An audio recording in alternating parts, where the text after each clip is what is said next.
আমি যখন প্রেগনেন্ট ছিলাম তখন একজন কমেন্ট করছে, আমি দোয়া করি তোর পেটের বাচ্চাটা যাতে মরে যায়। আমি লাইভ কন্টিনিউ করতেছি। তো দর্শক, আপনারা শাড়ি দেখতে পাচ্ছেন, শাড়িটার দাম এত, স্ক্রিনশট নিয়ে অর্ডার করেন। So what?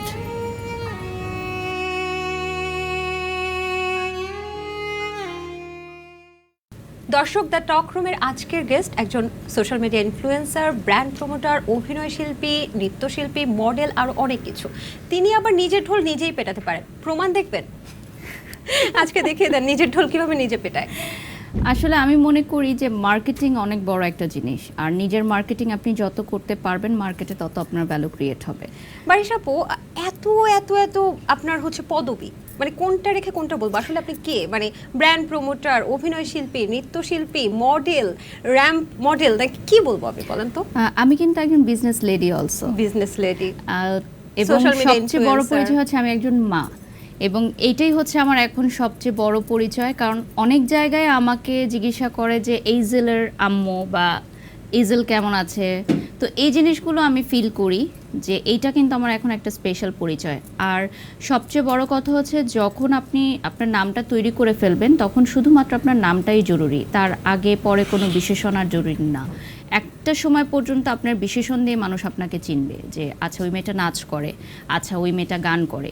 বাট যখন আপনি একটা নাম তৈরি করে ফেলবেন তখন কিন্তু আপনার নামটিই যথেষ্ট, তার আগে পরে কোনো কিছু আর যথেষ্ট নয়। তার মানে বারিশা হক একজন ব্র্যান্ড প্রমোটার ছাড়াও বারিশা হক নিজেই একজন ব্র্যান্ড। ডেফিনেটলি এখন আমি মনে করি সেই কাজের যোগ্যতা আমার রয়েছে বা সেই জায়গাটা আমি অর্জন করেছি, তাই তো আপনারা আমাকে ডেকেছেন। আপনার সবসময় শোনা যায় যে লাইভে এসে বলেন শিডিউল জটিলতা, অনেক শিডিউলের প্যাচগোছ আছে। এখন কি অবস্থা? এখনো কি শিডিউল জটিলতা আছে? এখন আমাদের জটিলতা যাচ্ছে রোজার বুকিং। আগামী বছরের যেই দুইটা ঈদ আসবে, রোজার ঈদ এবং কুরবানি ঈদ, সেই ঈদের শিডিউল। হ্যাঁ, এখনও অনেক সময় বাকি, কিন্তু এখনই অ্যাডভান্স স্কেজুয়াল নিয়ে নিচ্ছেন ব্র্যান্ডরা। কারণ ওই সময় দেখা যায় যে আমাদের রেমুনারেশন কিছুটা ঊর্ধ্বগতিতে থাকে, কারণ যেহেতু শিডিউল জটিলতা থাকে। পাশাপাশি এখনই সবাই চুক্তিতে চলে যেতে চায়, কারণ ওই সময় সবার একটা বিজনেস টার্গেট থাকে যে ঈদকে কেন্দ্র করে তারা কালেকশনস নামাবে। সো এটাকেও আমি অ্যাপ্রিসিয়েট করি। 2024 সালে নভেম্বর চলে, ঠিক কতদিন পর্যন্ত আপনার শিডিউলটা এখন বুকিং আছে? আলহামদুলিল্লাহ আগামী বছর পর্যন্ত, এই যে ঈদ পর্যন্ত আমাদের নেওয়া আছে স্কেজুয়াল এখন। তো এটা একদম রিজিকের উপর আসলে নির্ভর করে, এবং আমি মনে করি যে যারা বিজনেস মাইন্ডের তারা আসলে আরও চিন্তা করে যে সামনের বছরে কী কী প্ল্যানিং আছে। যেমন আমি যে একজন বিজনেস লেডি, সো আমি ডেফিনেটলি চিন্তা করবো, যেমন উইন্টার আসতেছে, যেহেতু আমার রেস্টুরেন্টটা রুফটপ, সো রুফটপে আমি কিছু ইন্টেরিয়রের কাজ করব। আমি একটা কাওয়ালি নাইট করব, যেখানে খাবারের পাশাপাশি মানুষ কাওয়ালি গান শুনতে পারবে, লাইভ মিউজিক। তো এগুলো প্ল্যানিংটা আগে থেকেই করতে হবে।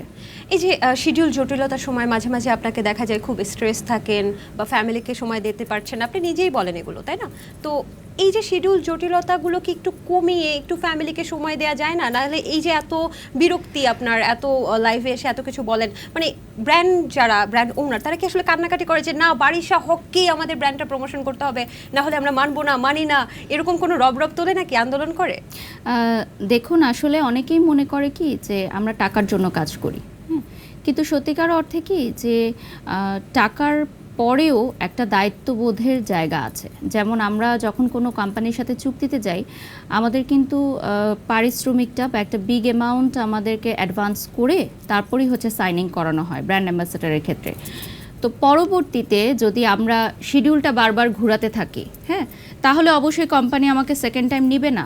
আবার এক কোম্পানির সাথে কিন্তু অন্য কোম্পানির ওনারদের ভালো পরিচয় থাকে। তখন আমি যদি কোনো একটা শিডিউল জটিলতা দেখাই বা আমি যদি প্রফেশনালিজম থেকে একটু দূরে সরে কাজ করি, তখন কিন্তু তারাই আবার তাদেরকে গিয়ে ব্যাড রিভিউ দেয়, আবার গুড রিভিউ দেয়। যেমন গতদিন আমি দুটো কোম্পানির সাথে সাইনিং করেছি ব্র্যান্ড অ্যাম্বাসেডর হিসেবে। সেই কোম্পানিটার সাথে কিন্তু আমি রানিং একটা কোম্পানির ব্র্যান্ড অ্যাম্বাসেডরশিপে আছি, ওনারা আমাকে পরিচয় করিয়ে দিয়েছেন। মানে ওনারা কাজ করে এত বেশি স্যাটিসফাইড হয়েছেন, ওনাদের কোম্পানির ভালো প্রমোশন হয়েছে, ভালো সেল হয়েছে, দ্যাটস ওয়াই ওনারা আবার রেফার করেছে, এবং ওনাদের মুখের কথাই কিন্তু ওনারা একদিনের মাথায় আমাকে চুক্তি করেছেন। তো হয় কি, ভালো কাজ করলে প্রফেশনালিজম এবং কাজের কোয়ালিটি দেখে বাকিরাও কাজে নিতে চায়। তো আমরা পারি না আসলে যে আচ্ছা সরে আসতে। মানে বারিশা হক যদি 2 দিনের জন্য ব্র্যান্ড প্রমোশন না করে, ধরেন 1 সপ্তাহের জন্য যদি ব্র্যান্ড প্রমোশন না করে, তাহলে কি ব্র্যান্ড ওনারদের মধ্যে যুদ্ধ লেগে যেতে পারে? আমি গতকালকে আমার হাজব্যান্ডকে বলছিলাম যে আগামী বছর রোজার শিডিউল পর্যন্ত আমি প্রায় 20 থেকে 25টা কোম্পানির ব্র্যান্ড অ্যাম্বাসেডার।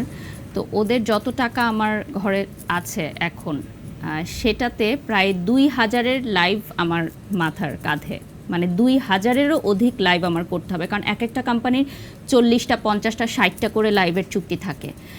তো পরবর্তীতে আমি বলছিলাম যে আল্লাহ না করুক, আমার যদি কিছু হয়ে যায়, আমার লাইফগুলো তুমি আর এজেল মিলে শেষ করে দিও, বুঝছো, না হলে কিন্তু এতগুলো টাকা রিটার্ন করতে হবে, পরে কিন্তু ব্যাংক খালি হয়ে যাবে।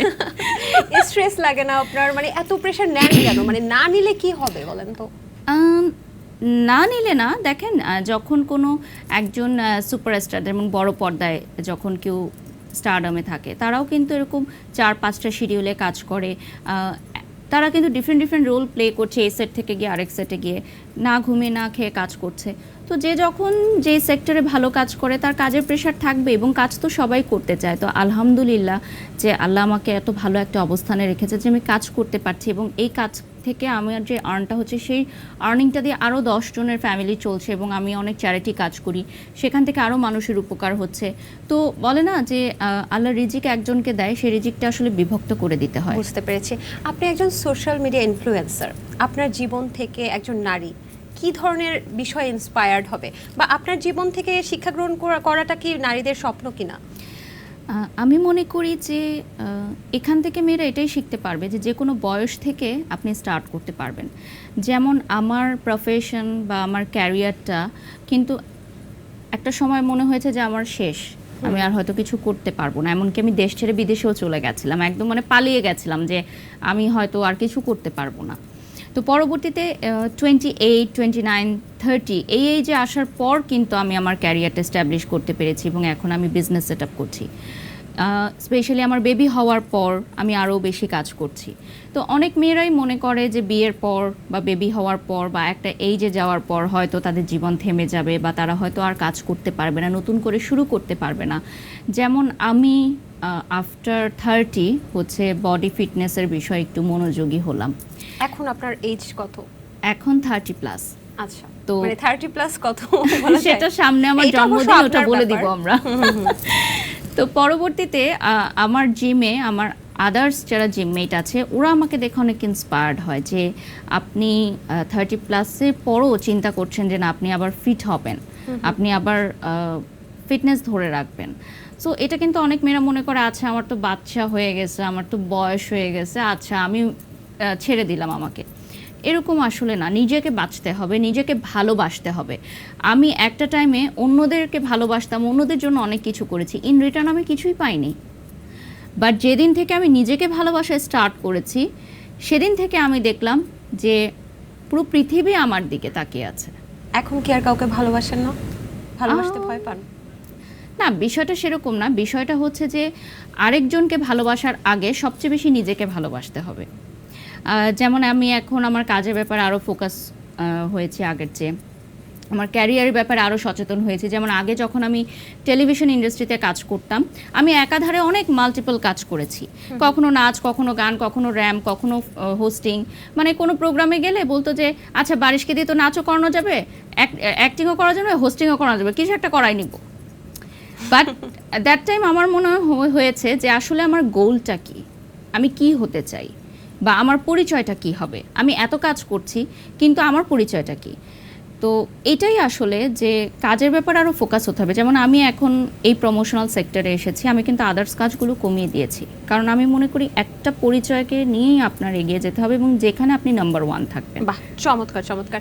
জিম নিয়ে কথা আসলো, তো জিম নিয়ে একটু কথা বলি। আপনার জিম নিয়ে অনেক ভিডিও ভাইরাল হয়েছে, এবং সবসময় দেখা যায় যে আপনি খুব ফেসিয়াল এক্সপ্রেশনগুলো মনে হচ্ছে কেউ আপনাকে মারছে, এবং আপনার যিনি জিম ট্রেনার তার তো অদ্ভুত সাহসী ড্রেসেও অনেকে অনেক কথা বলছে। শুধু তাই না, জিম ট্রেনারকে দেখা যায় যে জালি ব্যাট নিয়ে দাঁড়িয়ে থাকতে। আপনাকে কি মানে ভুল টুল করলে মারে? আর আপনার ফেসিয়াল এক্সপ্রেশন দেখলেও তো মনে হচ্ছে যে কেউ আপনাকে মারছে। মানে কি হচ্ছে আসলে? যারা জিম করে তারা জানে যে বডি ফিটনেসটা করা বা বডি শেপ আপ করাটা আসলে কতটা কষ্টের একটা বিষয়। স্পেশালি যারা সিজারিয়ান মমরা আছে, এত ইজিলি কিন্তু বডিটাকে আবার শেপ আপ করা যায় না আফটার বেবি ডেলিভারি। আর আমার জিম ট্রেনার কিন্তু ইতালিতে ছিলেন, উনি একজন ইন্টারন্যাশনাল ট্রেনার এবং ওনার পদ্ধতিগুলো একদমই ডিফারেন্ট আদার্স জিম থেকে বা আদার্স ট্রেনারদের থেকে, একদমই ডিফারেন্ট। কারণ ওখানে উনি জুম্বা ক্লাস করান, ইয়োগা ক্লাস করান, ফ্রি হ্যান্ড এক্সারসাইজ করান। পরবর্তীতে আমি দেখলাম যে যারা আসলে আমাদের জিমের ভিডিওগুলোকে নিয়ে ট্রোল করেছে বা নেগেটিভ কমেন্ট করেছে, তারাই আবার আমাদের জিমে গিয়ে নক করে যে কত টাকা আপনাদের চার্জ, বা স্যারের নাম্বারটাকে একটু দেওয়া যাবে, বা বাড়ির সাপু কিভাবে এত শুকিয়ে আপনি গেল। কিভাবে জানলেন? স্যারই আমাকে দেখিয়েছে আচ্ছা। যে দেখেন এই আইডিটা থেকে আপনার পেজে কমেন্ট করেছে, আবার এই আইডিটা আমাদের এসে নক দিয়েছে জিমে, আবার উনি স্ক্রিনশট নিয়ে রাখছে আমাকে দেখানোর জন্য। মানে বিষয়টা হচ্ছে কি যে আকাশে চাঁদ উঠলে সবাই দেখবে। তো আমার এরকম এখনো আমি ফিট হতে পারিনি, আমার আরও অনেক দূরে গিয়ে যেতে হবে, মানে ফিটনেসের দিক থেকে আমি বলছি। তো আমার ট্রেনার বলেছে যে আরও 1 or 2 ইয়ার আমাকে আরও টাইম দিতে হবে। বাহ, চমৎকার। তবে আমরা এটাও শুনেছি, আপনার মুখ থেকেই শুনেছি যে ফিটনেস ধরে রাখার জন্য এবং আপনার বাতের ব্যথাও ছিল, সেটাকেও দূর হ্যাঁ, করার জন্য exactly. আসলে জিমটা আপনি করছেন। এটা আমার কি? ডক্টর আমাকে প্রেসক্রাইব করে দিয়েছেন যে আমাকে এক্সারসাইজ করতে হবে, আমাকে মুভমেন্ট করতে হবে, কারণ আমার আর্লি এজে আর্থারাইটিসের প্রবলেম দেখা দিয়েছিল, একদম আর্লি এজে। এটা আমার হাজব্যান্ডেরও আছে, এবং আমার হাজব্যান্ডও কিন্তু জিম করে, কিন্তু ও ছবি ভিডিও দেয় না আসলে। ও একদমই পছন্দ করে না ছবি আচ্ছা। ভিডিওগুলো প্রকাশ করতে। তো ওকেও ডক্টর প্রেসক্রাইব করেছে, কারণ আমাদের দুজনেরই দেখা যায় যে, আর আমার যেহেতু অনেক বেশি সময় দাঁড়িয়ে থাকতে হয়, আমার দাঁড়িয়েই কাজটা বেশি করতে হয়, দ্যাটস ওয়াই আসলে জয়েন্ট পেইন এবং কিছু হরমোনাল ইস্যুজের কারণে আমি অনেক বেশি মুটিয়ে গেছিলাম। আচ্ছা, বাহ। অনেকে সেই কমেন্টে তো অনেক কিছুই বলে, তো আমার একটু জানার আগ্রহ। অনেকে তো বলে যে আপনি যে ধরনের জিমটা করছেন সেই জিমটা অনেক সময় এক্সট্রিম লেভেলের জিম হয়ে যাচ্ছে, যেটা নারীদের শরীরের জন্য ক্ষতিকর। আপনি একজন ব্র্যান্ড প্রমোটার, ইনফ্লুয়েন্সার, আপনাকে দেখে সবাই শিখবে। তো আপনার কি মনে হয় যে এটা কি তারা সত্যি বলছে, নাকি এটার কোনো যৌক্তিকতা নেই? এখন দেখেন, আমরা যখন স্কিন কেয়ারের লাইফ করি, আমার স্কিন ড্রাই, আপনার স্কিন অয়েলি, হ্যাঁ, তাহলে আমি এখন কি করতে পারি? আপনার অয়েলি স্কিনটা তো আমি নিতে পারবো না, রাইট? আমি সবগুলো স্কিন কেয়ার দেখাবো যে ড্রাই স্কিনের জন্য এটা, অয়েলি স্কিনের জন্য এটা, এটা সেনসিটিভ স্কিনের জন্য আপনাকে পিক করতে হবে। ঠিক তেমন এক একজনের বডি ফিটনেস, বডি মেটাবলিজম এবং এক একজনের ফিটনেসের টার্গেট এক এক রকম। আমি যেমন এক্সট্রিম ফ্যাট বার্নের কোর্সগুলো করি স্যারের কাছে, কারণ আমার হচ্ছে খুব দ্রুত সময়ের মধ্যে আমার বডি শেপ আপ করতে হবে।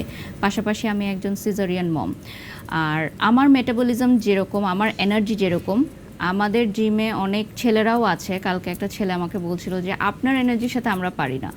হ্যাঁ, তো যখন আমাদের জুম্বা ক্লাস হয় তখন আর কি কথা বলছিল। তো এক একজনের বডির উপর এক এক ধরনের এক্সারসাইজ, এক এক ধরনের ট্রেনিং, এটা আসলে যারা জিম করে তারা আসলে বুঝতে পারবে, যারা ঘরে বসে মানে কমেন্ট আপনার করে জন্য তাদের এটাই জন্য না। সুইটেড, তাই তো? হ্যাঁ, এটা যদি ট্রেনার মনে করে ডেফিনেটলি ফাইন, আর সেটা তো মানুষ মানে অন স্ক্রিনই দেখতে পাচ্ছে যে আমার কতটা পরিবর্তন হয়েছে। তবে একটা প্রশ্ন কিন্তু উত্তর পাইনি। শুনেছি যে আপনার জিম ট্রেনার অনেক কড়া, আপনি বাসায় যেতে চান, অনেক সময় বাসায়ও যেতে দেয় না, বলে না শেষ করে তারপর যেতে হবে। হ্যাঁ, ওই যে এরকম লাঠি ট্রেনার নিয়ে আমি বেতের চেয়েছি। কি জানো, বেতের লাঠি নিয়ে যে দাঁড়িয়ে থাকা, আপনাকে কি মারে আসলে? দুষ্ট হ্যাঁ, মানে আমি মজা তো চলে জিজ্ঞেস সবসময় করলাম। বলি যে স্যার আপনি আমাকে মারবেন, কারণ কি একটা মারতে কথা পারেন? আছে না যে যে গুরুদের বেতের বাড়ি না খেলে শিষ্যরা শিখে না, ঠিক তেমন। খেয়েছেন এখন পর্যন্ত? হ্যাঁ, যেমন আমার আসলেই? যেই নাচের গুরু আছেন শ্রদ্ধেয় আমিরুল মনির স্যার, আচ্ছা, এবং শ্রদ্ধেয় পার্থপ্রতিম স্যার, ওনারা কিন্তু আমাকে একদম আর্লি স্টেজে অনেক বকাঝকা করেছেন, এবং আমি কিন্তু বলতাম যে স্যার করবেন, আমাকে করবেন। আমি তো ঘুঙ্গুরও পড়তে পারতাম না, তো ওটা পড়তে পারতাম না কেন, ওটার জন্য আমাকে বকা দিত। তো এটা তো দরকার, মানে শিষ্যরা যদি মনে করে যে গুরুরা কখনো কিছু বলতে পারবে না, এটা কিন্তু ভুল। ডেফিনেটলি তারাই আমাদের ভুলগুলো ধরিয়ে দিবে। তার মানে আজকে বুঝতে পারলাম বারিশা হকের জিম ট্রেনার তাকে মাঝে মাঝে বেতের লাঠি দিয়ে মারেও। হ্যাঁ, কালকেও খেয়েছি। মার খেয়েছেন? ব্যথা পান না? ওভাবে দেয় না তো আর। দুষ্টমি করে দেয় না? আচ্ছা আচ্ছা, ব্র্যান্ড, আপনি কোনো কোম্পানির ব্র্যান্ড অ্যাম্বাসেডর হলে অন্য ব্র্যান্ড প্রমোটাররা কাজ করবে না, হ্যাঁ। এমন একটা বয়কট রব তুলেছে। সব সময় মানুষ আপনাকে নিয়ে বয়কট রব তোলে কেন? মানে আপনাকে কি অন্যরা হিংসা করে? এটা তো ওরাই বলতে পারবে, ওদেরকে। মানে আপনি কি মনে করেন, আপনার কি ধারণা? এখন দেখেন, এটা যারা আসলে বলে থাকে তাদেরই লস, আমার কিন্তু কোনো লস না, কারণ আমি এই কথা বলিও না। আমি যারা এই কথা বলে তাদেরকেই ব্র্যান্ড বাদ দিয়ে দেয়। কারণ ব্র্যান্ড আলটিমেটলি তাকে নিয়েই কাজ করবে যে ভালো কাজ করে বা যাকে দিয়ে ব্র্যান্ডের প্রমোশন হয়, যাকে দিয়ে ব্র্যান্ডের সেল হয়। আর অনেকেই এই কথাটা অনেকের মুখ থেকেই আমি শুনেছি যে আমি নাকি সিন্ডিকেট তৈরি করে রেখেছি, যে অন্যদেরকে আমি কাজ করতে দেই না বা ব্র্যান্ড কোম্পানিতে ঢুকতে দেই প্রমোটারদের না। মাফিয়াও বলা হয় আপনাকে। হ্যাঁ, সেটাও আমি জানি। আমি ব্র্যান্ড প্রমোশন সেক্টরে ডন হয়ে আছি, মাফিয়া হয়ে আছি। তো একটা কথা কি, এই সেক্টরটা তো মানে কোনো গুন্ডাগিরি করার সেক্টর না। This is all about business and marketing. এখানে প্রতিটা মিনিটে কোটি কোটি টাকা কাউন্ট করা হয়। যারা হচ্ছে বিজনেস পার্সনরা আছেন, তাদের প্রতি মিনিটে ট্রানজ্যাকশন হয় কোটি টাকা। তো তারা যখন কোনো একজন পার্সনকে তাদের বিজনেসের ফেস করবে বা প্রমোশন করাবে বা ব্র্যান্ড অ্যাম্বাসেডর করবে, এমনি এমনি করে দিবে না। আমার চেহারা দেখে কেউ কাজে নিবে না আমাকে। আচ্ছা, ঠিক আছে, আমার যোগ্যতা, আমার গুণ, আমার প্রফেশনালিজম সব কিছুর একটা কম্বিনেশন, এবং ব্র্যান্ড তাকে নিয়েই কাজ করবে যাকে নিয়ে ব্র্যান্ড কাজ করতে চায়। কিন্তু তারা কি মানে অন্য ব্র্যান্ড প্রমোটাররা তাহলে কি নিয়ে হিংসা করে বারিশা হকের? তার সৌন্দর্য, তার কথা বলার ধরন, নাকি তার প্রমোশনে সবকিছু সেল হয়ে যাচ্ছে, এরকম কিছু? মানে কি আসলে আপনার মধ্যে আছে যেটা নিয়ে হিংসা এটা করছে আসলে সবাই? আমি কখনো জানতেও চাইনি। ব্র্যান্ড আপনার কি ওনাররা মনে হয়? যখন আমার মনে হয় আমি আসলে তাদেরকে নিয়ে কখনো চিন্তাই করি না। মানে কেন আপনার জানেন? সময় নেই চিন্তা করার? না, সময় নেই না, আমার মনে হয় ওয়েস্ট অফ টাইম। কারণ হচ্ছে আমি যেটুকু সময় তাকে নিয়ে চিন্তা করব, সেটুকু সময় আমি যদি আমাকে নিয়ে চিন্তা করি, আমি নিজেকে ডেভেলপ করতে পারবো। এবং সবচেয়ে বড় কথা হচ্ছে যে দিন শেষে কাজ শেষ হওয়ার পর আমার কিন্তু আমার মেয়েকেও সময় দিতে হয়। এটাও কিন্তু আমার একটি বড় কাজ। তো আমি কিন্তু কখনোই ফ্রি টাইমে থাকি না। পাশাপাশি যেমন প্রতিদিন বের হওয়ার আগে সারাদিন আমার বাসায় কি কি হবে সব কিছু ইনস্ট্রাকশন দিয়ে রাখতে হয়, এবং ফোনেও সবসময় আপডেটেড থাকতে হয় যে কাজগুলো হলো কিনা বা এই কাজগুলো করলো কিনা। তো আরেকজনকে নিয়ে যে সময়টা আমি চিন্তা করব, সেই সময়টা আমি যদি নিজেকে নিয়ে চিন্তা করি, তাহলে আমি নিজেকে অনেক ডেভেলপ করতে পারবো, এটা আমি মনে করি। বাহ, চমৎকার। আমরা কথা বলছিলাম যে আপনাকে অনেকে বলে যে ব্র্যান্ড প্রমোটারদের মাফিয়া বা সিন্ডিকেট তৈরি Oh my করে God. রাখেন। তো আপনার নামে কিছু অভিযোগ আছে, আপনি যদি আমাকে একটু সময় দেন আমি সেগুলো আপনাকে বলবো। আমি জানি বারিশা হক কখনো কোনো কিছুই ভয় পান না, তিনি সবকিছু ক্লিয়ার করেন, সবকিছু স্পষ্ট করেন, এবং আশা করছি আজকের অনুষ্ঠানেও স্পষ্ট করবেন। আপনি আমাকে সময় দেন, আমি আপনাকে একে একে পড়ে শোনাই। শোনাবো? মানে শুনিয়ে কি লাভ? ছড়িয়ে কোনো লাভ নেই, মানে আমরা আসলে জানতে চাই। আমিও তো আপনার একজন আচ্ছা, ফ্যান। হ্যাঁ, সো ফ্যান please. হিসেবে, ভক্ত হিসেবে বারিশা হকের কাছ থেকে আমাদের এই বিষয়গুলো আসলে জানার খুব ইচ্ছা, খুব Okay. আগ্রহ। আপনার সম্পর্কে যে প্রথম যে অভিযোগটা আছে সেটা হচ্ছে আপনি কোনো প্রমোটার বা কোনো ইনফ্লুয়েন্সার যদি আপনাকে নিয়ে ভিডিও করে বা কোনো ওনার যদি ব্র্যান্ড ওনার যদি ভিডিও করে, তাকে আপনি হ্যারাসমেন্ট কল দেন। বিভিন্ন মানুষকে দিয়ে কল করেন, কল করে তাকে থ্রেট দেন এবং সেটাকে বন্ধ করার জন্য থ্রেট দেন, এবং বিভিন্ন গালাগালিও করেন। ইজ ইট তাই ট্রু নাকি? Or false? তাহলে কেন কোনো ভিডিও প্রকাশ হলো না? তারা শুধু এসেই বলে যে ফেক কল দিয়েছে, ফেক হ্যারাসমেন্ট করেছে। তাহলে ভিডিওটা প্রকাশ করে দেন আপনারা, প্লিজ ডু ইট। আপনারা কেন কল রেকর্ড করে রাখেন না? আমার কাছে তো আননোন নাম্বারে কোনো কল আসলেই আমি রেকর্ডে দিয়ে দিই। আপনারাও করেন, করে আপলোড দিয়ে দেন আমার ভয়েস সহ। প্লিজ ডু ইট, আরও ভাইরাল হতে পারবেন। আচ্ছা, আপনাকে নিয়ে কথা বলে তাহলে ভাইরাল হওয়া যায়? ডেফিনেটলি, এই জন্যই তো কথা বলে। তাহলে কি আপনি viral queen? Definitely I am. Okay. আপনার সম্পর্কে দ্বিতীয় অভিযোগ হচ্ছে আপনি ফেক বা স্ক্যামার গ্রুপ প্রতিষ্ঠানকে প্রচার করছেন, এবং আপনি জানেন এটা নিয়ে কথা বলেছে নুসরাত ফারিয়ার বোন মারিয়াও কথা বলেছে, যদি ভুল না হ্যাঁ, করে ওনার থাকি। ব্যাপারে তো কেস চলছে অলরেডি। আমরা এই ব্যাপারে জানবো, আমি একটু শেষ করছি অভিযোগগুলো। এবং আপনি নাকি তাকে বলেছেন টাকার জন্য আপনি সব কিছু করতে পারেন, এবং আপনার সম্পর্কে জুয়ার অ্যাপস প্রমোশনের একটা ব্যাপার আছে, কথা উঠে এসেছে, এবং আপনি টাকা নিয়ে একটা নারী উদ্যোক্তার প্রোডাক্ট প্রমোশন করার কথা বলেছেন, পরবর্তীতে করতে পারেননি, কিন্তু তার টাকা কেটে রেখেছেন। এটা নিয়ে আমরা আসলে অনেক কথা শুনেছি, আপনি এগুলোকে ক্লিয়ার করেছেন, কিন্তু এত এত অভিযোগের ভেড়েও যেটা হচ্ছে যে আপনি অভিযোগগুলো মানে এই অভিযোগগুলোতে কি বলবেন আসলে? ওই যে সালমান মুক্তাদিরও, আমাদের জনপ্রিয় কন্টেন্ট ক্রিয়েটর সালমান মুক্তাদিরও কিন্তু এই স্ক্যামার গ্রুপটাকে নিয়ে একটা পোস্ট করেছে। আপনাদের স্টাডি আমাকে করতে হবে আরো। এক নাম্বার, আমি প্রত্যেকটা পয়েন্টই আপনাকে ধরে দিচ্ছি, প্রত্যেকটাই আমার অ্যানসার রেডি আছে। এক নাম্বার হচ্ছে নুসরাত ফারিয়ার বোন যে কথাটা আপনি বললেন, ওনার সাথে সেই গ্রুপের দ্বন্দ্ব রয়েছে পার্সোনাল, সেটার জন্য কিন্তু আমি দায়ী না। আপনার সাথে আরেকজনের ব্যক্তিগত দ্বন্দ্বের কারণে আমি আজকে আপনার শোতে আসবো না, এটা তো হবে না, রাইট? এক নাম্বার পয়েন্ট। 2 নম্বর পয়েন্ট হচ্ছে সেটা আইনিভাবে কেস চলছে, তো সেটা বিজ্ঞ আদালত বিচার করবেন, সেটা আমি বিচারক না, আমি আমার কাজ করব, আমি আমার প্রমোশনাল সেক্টরে কাজ করব। গেল সেকেন্ড যেটা আপনি বললেন যে সালমান মুক্তাদিরের যে বিষয়টা, ওটা ছিল একটা ফেক আইডি এবং ফেক প্রোফাইল, যেটা পরবর্তীতে জিডি করে বন্ধ করানো হয়েছে এবং সালমান মুক্তাদির পরবর্তীতে সেই পোস্টটা ডিলিটও করে দিয়েছে। মানে কাদের ফেক প্রোফাইল? ওই মানে স্ক্যামার গ্রুপের? এক্স্যাক্টলি, ওনাদের ফেক একটা হোয়াটসঅ্যাপ মানে ছিল। তাহলে কি তারা স্ক্যামার গ্রুপ না? না, সেটা ফেক হোয়াটসঅ্যাপ খুলে তারা বিভিন্ন মেয়েদেরকে এ ধরনের প্রস্তাব দিচ্ছিল, পরবর্তীতে সেটা কেস করে জিডি করে ক্লোজ করানো হয়েছে এবং সেই জিডির কপিও আমাকে দেখানো হয়েছে, কারণ এটা নিয়ে আমি কথা বলেছিলাম যেটা ট্রু আর ফেক। দেন সেকেন্ড যে আপনি বললেন যে কেউ একজন লাইভে এসে বলেছে যে আমি টাকার জন্য কাজ করি, তাহলে উনি কি ফ্রিতে কাজ করেন? আপনি এখানে হোস্টিং করছেন, আপনি কি ফ্রিতে করছেন? সবাই টাকার জন্য আমরা কাজ করছি, রাইট? আর এটা উনি ওনার ভাষ্যটা বলেছেন, এটা তো আমি বলিনি কখনো লাইভে এসে যে আমি টাকার জন্য কাজ করি। আমি কাজ করি কারণ আমি কাজকে ভালোবাসি, আমি কাজকে সম্মান করি, এবং এটার বিনিময়ে এই যে সময়টা তারা নিচ্ছে এটার জন্য আমাকে ডেফিনেটলি পারিশ্রমিক দিতে হবে, কারণ এটাই আমার পেশা, এটা দিয়ে আমার সংসার চলে। অ্যান্ড থার্ড যেটা আপনি বললেন যে একজন উদ্যোক্তার টাকা কেটে রাখার যে প্রসঙ্গটা, সেটা হচ্ছে যখন কেউ প্রোডাক্ট দিতে লেট করে বা ওনাদের গাফলতি হয়, তখন আমরা যে শিডিউলটা দিয়ে থাকি সেই শিডিউলের কারণে 50% অ্যামাউন্ট ডেমারেজ রেখে বাকিটা রিটার্ন করা হয়। যেমন এরকম অনেক গ্র্যান্ড ওপেনিং বা শোজ হয়ে থাকে যেটা অন ডেটে হয় না, পরবর্তী ডেটে হয়, তখন যে অ্যাডভান্সটা আমাদেরকে করা হয়ে থাকে সেটা আমাদের ওই নির্দিষ্ট শিডিউলটা যেহেতু লক করা হয়ে থাকে, তো ওই শিডিউলে তো আমরা অন্য কোনো কাজ নিতে পারি না, সো ডেফিনেটলি আমাদের ডেমারেজ অনুযায়ী 50% অ্যামাউন্ট কেটে রাখা হবে। এটা হচ্ছে ইন্টারন্যাশনাল রুলস, যেটা অনেকে ফলো করে না, আমি ফলো করি, আমার সাথে কাজ করতে ইন্টারন্যাশনাল হলে। ব্র্যান্ড প্রমোশনের রুলস এটা?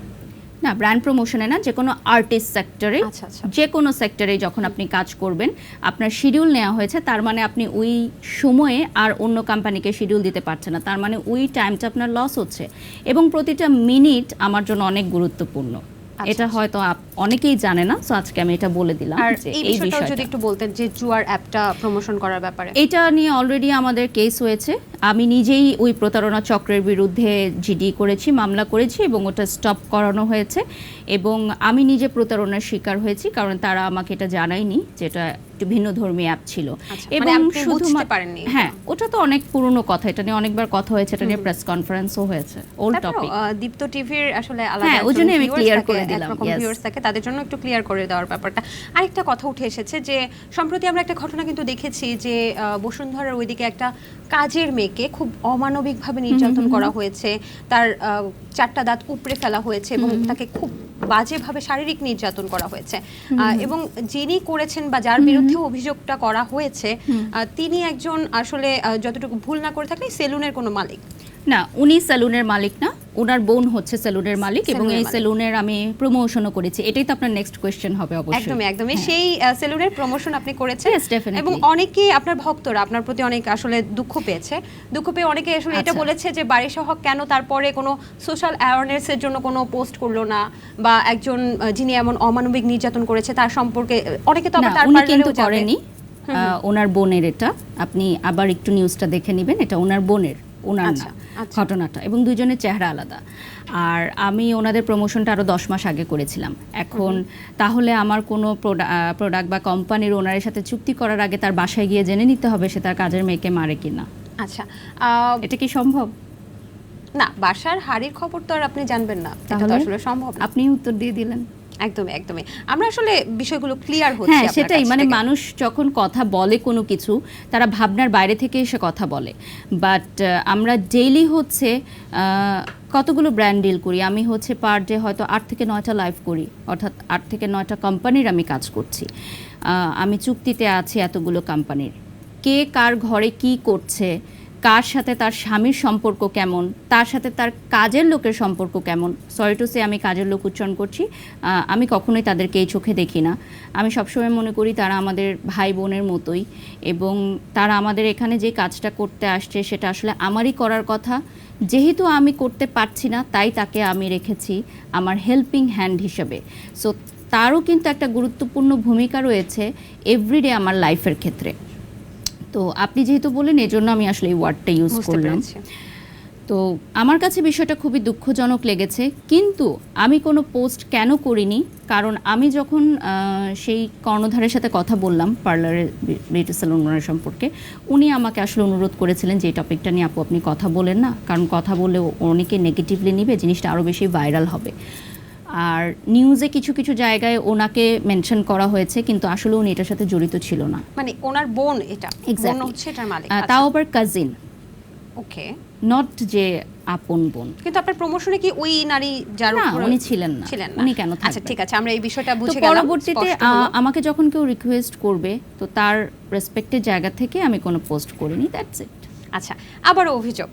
আজকে সবকিছু ক্লিয়ার করছি আমরা। আপনি দুইবার নাকি কেক নিয়ে একটা ব্যাপার উঠেছে, একবারই এসেছে, Old আমি একটু topic. বলি। আবারও বলছি, কোনো সমস্যা নেই। কেক নিয়ে একটা স্ক্রিনশট ভাইরাল হয়েছে যে আপনি কেক চাচ্ছেন তাদের হ্যাঁ, থেকে, হ্যাঁ, এবং হ্যাঁ। অনেকে বলছে এটা ডিজিটাল ভিক্ষা। কথা হচ্ছে বাড়ি সহক আসলে 1 ঘন্টা বা 1 মিনিটের জন্য এত পারিশ্রমিক নেয়, কিন্তু কেন 1000 টাকা বা 2000 টাকার কেকের জন্য? উত্তর তো আপনারাই বলে দিচ্ছেন, কেকের জন্য আমাকে আর আসলে বলতে হচ্ছে মেসেজ না। করছে। এবং এমনও আছে যে আপনি আপনাকে ফ্রেম পাঠানো হয়েছিল, ভুল ফ্রেম পাঠানোর জন্য আপনি সেটাকে পেজে প্রমোশন করেননি। হ্যাঁ, ডেফিনেটলি, কারণ আমাকে আবার অন্যরাই বলে যে আপু এমন কিছু রিভিউ আপনি কেন পোস্ট করেন যখন আমরা ওটা কেনার পর আমরা প্রতারিত হব। আচ্ছা, পরবর্তীতে আমি চিন্তা করলাম যে যেহেতু ওই পেজ আমাকে পোস্ট, মানে যে পোস্টারটা তারা মেক করে দিয়েছে সেখানে আরেকটা নাম লেখা, মানে বিবাহ বার্ষিকী বা বিয়ের আরেকটা নাম লেখা। কিন্তু পরবর্তীতে তো আপনাকে আবার সঠিক প্রোডাক্টটা আমি পাঠানো শেষ করি। হয়েছে। আমি তাকে যখন নক দিলাম, যেটা ভুল হয়েছে, তখন আমার মনে হয়েছে যে এই কোম্পানিকে যদি আমি প্রমোট করি, পরবর্তীতে যদি কেউ টাকা দিয়ে এ ধরনের ভুল কোনো কিছু চলে আসে, তখন সেটা আমার উপর দায়ভার পড়বে। আর ওটা আমি পোস্টও করেছি এবং কমেন্ট বক্সে আমি লিঙ্কও দিয়ে দিয়েছি। তো আর এটা কোনো পেইড প্রমোশন ছিল না, এটা পিআর ছিল। এবং পরবর্তীতে কিছু ঘটনা ঘটার পর আমরা আসলে পিআর নেওয়া টোটালি রূপে বন্ধ করে দিয়েছি। তো 1-2 জনের জন্য আসলে অনেকেই ভুক্তভোগী হতে হয়। এবং একটা সময় আমি অনেক উদ্যোক্তাদের ফ্রি কাজ করেছি, যেমন ওই কেকের বিষয়টা আপনি বললেন। আমি কিন্তু একটা কেকের ছবি পোস্ট করার জন্য বা একটা খাবার খাওয়ার জন্য আমি পারিশ্রমিক নিয়ে থাকি, কারণ ওটা আমি রিভিউ মানে করছি। পারিশ্রমিক সেটা আসলে এখন এই প্রোগ্রামে বলার কোনো বিষয় না, এটা আমাদের পেজে যখন তারা অফিসিয়ালি কাজ করতে যাবে তখন তারা জানতে পারবে যে কত রেমুনারেশনটা চার্জ করা হয়। বাট আমি যেটা বলছিলাম যে বিনা পারিশ্রমিকে আমরা যাদেরকে কাজ করে দিয়েছি, এগুলো আমরা এখন বন্ধ করে দিয়েছি, কারণ মানুষের জন্য কোনো কিছু করে কোনো লাভ নাই। আচ্ছা, আপনাকে সাবেক সরকারের আমলে ডিবি অফিসে যেতে দেখা যেত, এখনো কি ডিবি অফিসে কোনো না, কারণে যেতে দেখা যেত যাওয়া না। হয়? আমি শুধু একবারই গেছিলাম, কারণ আমাদের একটা এভিয়েশনের বিজনেস আছে, আপনারা জানেন। সো সেই এভিয়েশনের বিজনেস নিয়ে কিছু ব্যাপারে আমাদের পারমিশন দরকার ছিল, দ্যাটস ওয়াই আমরা গেছিলাম। যেই সরকারি থাকুক না কেন, যখন যার কাছে যেতে হবে আমাদের বিভিন্ন ইভেন্টের পারমিশন নেওয়ার জন্য, তখন তো আমরা সেখানে যাব। তার মানে এই না যে এই টপিকটা নিয়ে বারবার সোশ্যাল মিডিয়াতে উঠানো হবে। আমি এই সব ছবিগুলো ডিলিটও করিনি, সেই ভিডিওগুলোও ডিলিট করিনি, কারণ আমি তো কোনো দোষ করিনি, এটা তো কোনো অপরাধ না। সরকার চেঞ্জ হবে, আমরা আর্টিস্টরা আমাদের কাজ করে যাব, দ্যাটস ইট, ভেরি সিম্পল। আচ্ছা, আপনি রাস্তা দিয়ে হাঁটলে নাকি রাস্তায় জ্যাম লেগে যায়, এবং আপনি যে লিপস্টিকটা পরেন সেটাও নাকি ভাইরাল হয়ে যায়? সেটা তো আপনারা বলতে পারবেন, আমি বলতে পারবো না। না, এটা তো আপনিও বলেন। না, আমি সেদিন রোডে দাঁড়িয়ে লাইভ করছিলাম, তো একটা গাড়ি থেমে গেছে, আমাকে দেখছিল, মানে বারিশাপু দাঁড়িয়ে আছে, তো পরপর সব গাড়ি থেমে গেছে। মানে একটা গাড়ি থামলে তো পরপর সব গাড়ি, তো পুরো রাস্তা জ্যাম হয়ে গেছে, তো হর্ন দিচ্ছে সবাই জোরে জোরে এবং সবাই দেখছে। তো পরবর্তীতে আমি বললাম যে এখানে দাঁড়ানো যাবে না, চলো চলে যাই, কারণ এখানে দাঁড়ালে রাস্তায় জ্যাম হয়ে যাচ্ছে। আপনি কি নোয়াখালীর মেয়ে? হ্যাঁ।